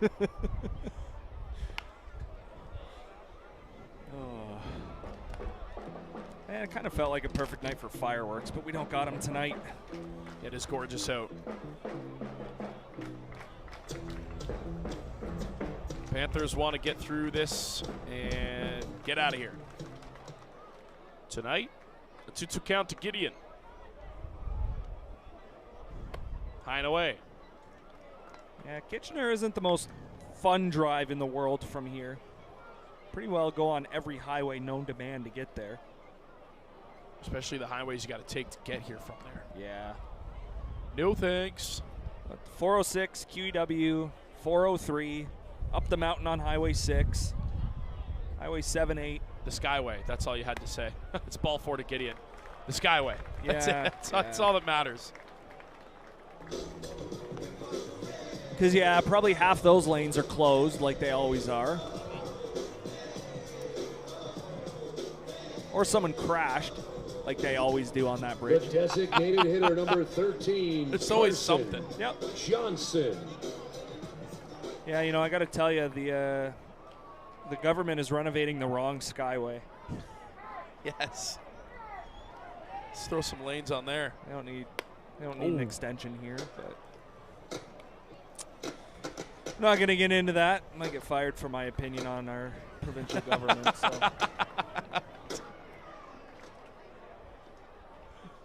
Straight ball, baby. Check swing Johnson. Able to hold up 2-0. I'd love to see Johnson get on a 6th time. This kid's had a heck of a night. He's my pick for player of the game, even though Daike Abe's got 6 ribbies. The 2-0. One around there. It's called strike 2-1. Yeah, it's probably a good take. But it's 18-2.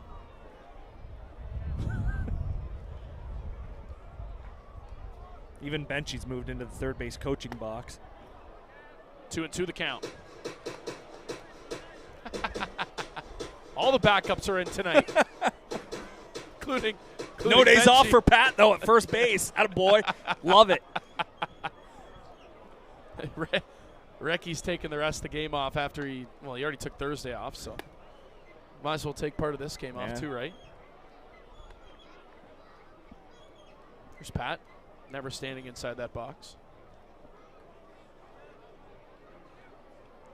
Gideon is lead off first. And another 3-2 full count pitch on the way.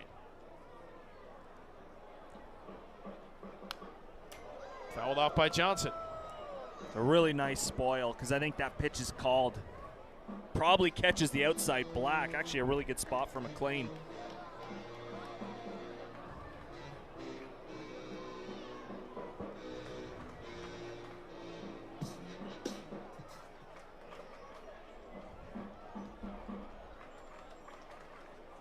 We'll run another 3-2. And it's strike 3 called to Carson Johnson. We go to the 9th. Whole lot to a whole little. Last call for the Panthers here tonight.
But then again, too few to mention.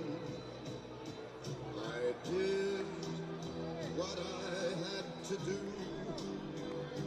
and saw it through without exemption. I planned each charted course, each careful step along the byway.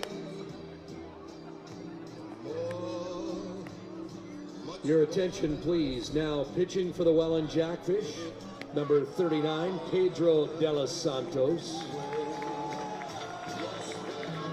Now catching for your Jackfish, Welland's very own Rose City's finest, number 2, Ryan Patres.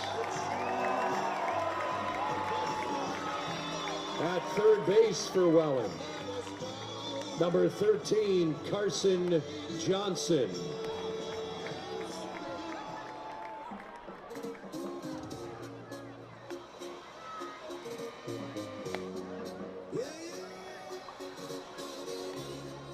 Desde abajo pero con Dios, sin miedo, seguimos firmes.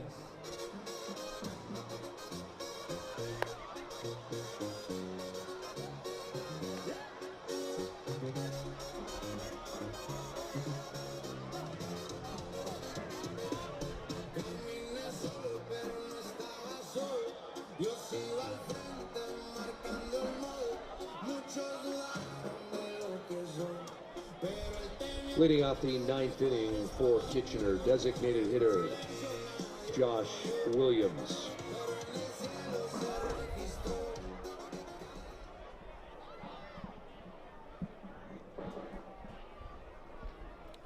Top of the ninth here in Welland, trying to salt this one away. Alec Murray, Reese Tumani, Josh Williams, first pitch he sees into right field for a base hit. So Pedro de los Santos comes into the ball game pitching Reese. And it'll be Ryan Patres coming in for Logan Grant behind Pinch the hitting plate. for Kitchener, number 16, CJ Johnson moves to Bauer. third base. Grayson Barrett slides into the DH spot. And we're getting a whole bunch of changes here now from both sides. Yeah, Cam Bauer now going to pinch hit.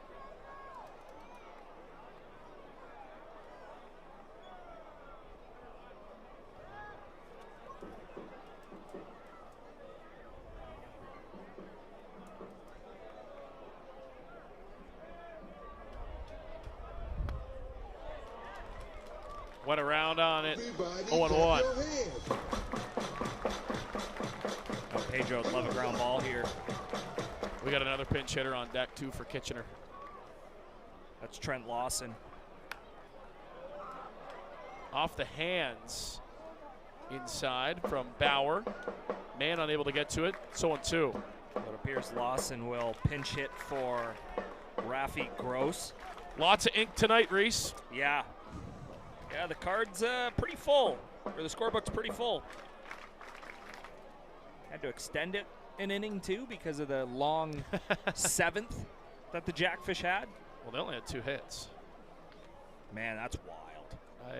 I've never seen anything like that before that 6th inning. Popped in the air, shallow center field. Luther will go out. He'll call off Gio and make the catch. 1 away. And another pinch hitter will be Trent Lawson.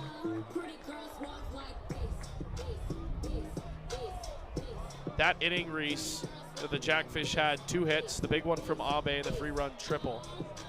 Pinch hitting for the Panthers, 6 number walks. 4, Trent Lawson. All of them came around to score. All 6. I'm actually going to tally up how many walks came around to score in the game in total. On the ground to third. Nice pick by Johnson. Throw across. What a pick at the other end. How about that?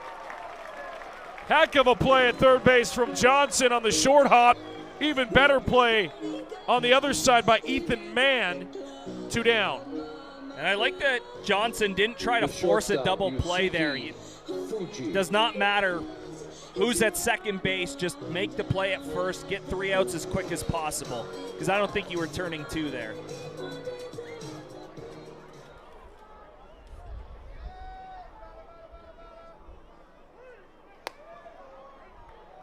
De Los Santos offering is hot.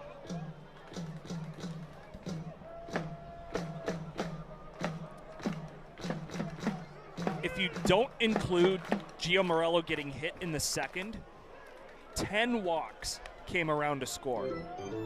You add Gio into that, it's 11. So that's 11 free passes handed out at the plate that came around to score. And just like no real pitching from Kitchener tonight. Everybody who came in was shaky. Yeah. Reese, there's actually, you know what? Who was Brett it? Reed Brett Reed was was good. pretty good in his inning in 2/3. Yep. But everybody else was very shaky. Yeah, those ratios between balls and strikes were not where they should be.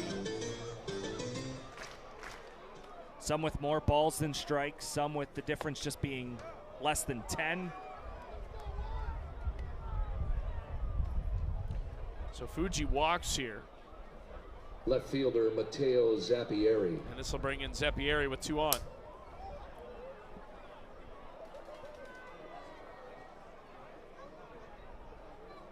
In case you're wondering, that's not a glare of any sorts on Pedro's left shoulder. We're trying to figure out what the heck that is too. It's just some discoloration, I think, on that jersey there. Like Justin Turner, he'd always have the pine tar go from his bat to his back or shoulder. But again, obviously not a substance of anything because he it'd gets be checked. Yeah. Yep.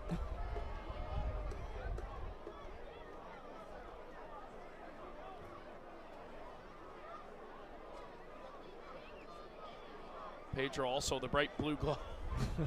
Bright blue glove. 1-2. Kitchener down to their last strike.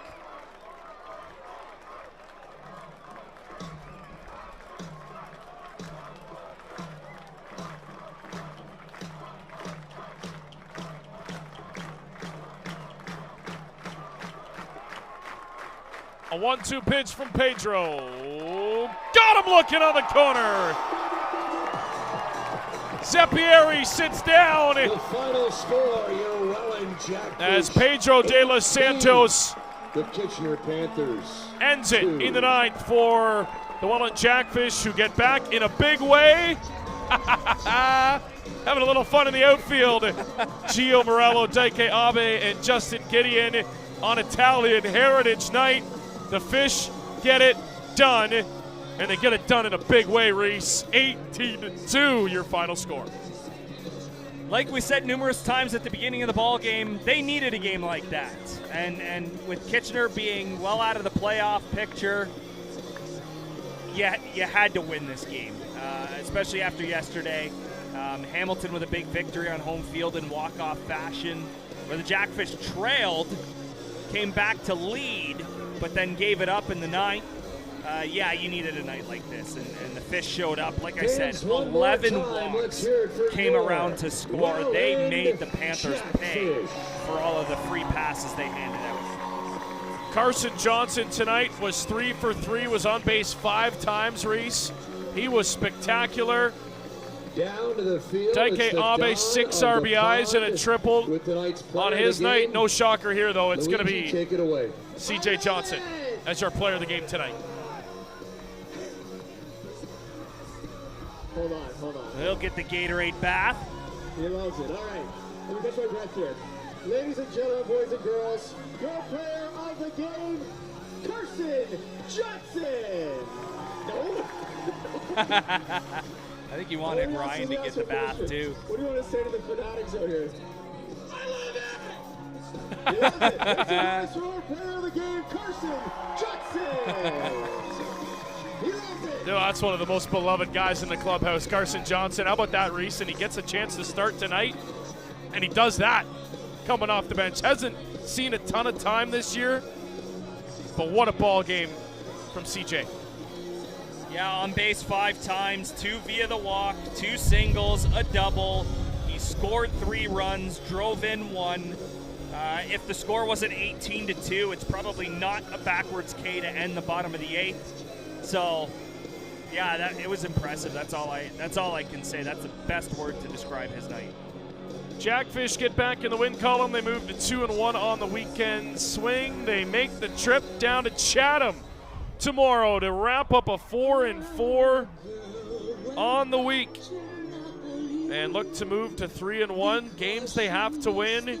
This one tonight was a big one. The Bats get back going as they drop 18 on Kitchener. And the Jackfish in a tight race up at the standings. Reese Dumani, it gets so much more interesting. Here's the updated standings.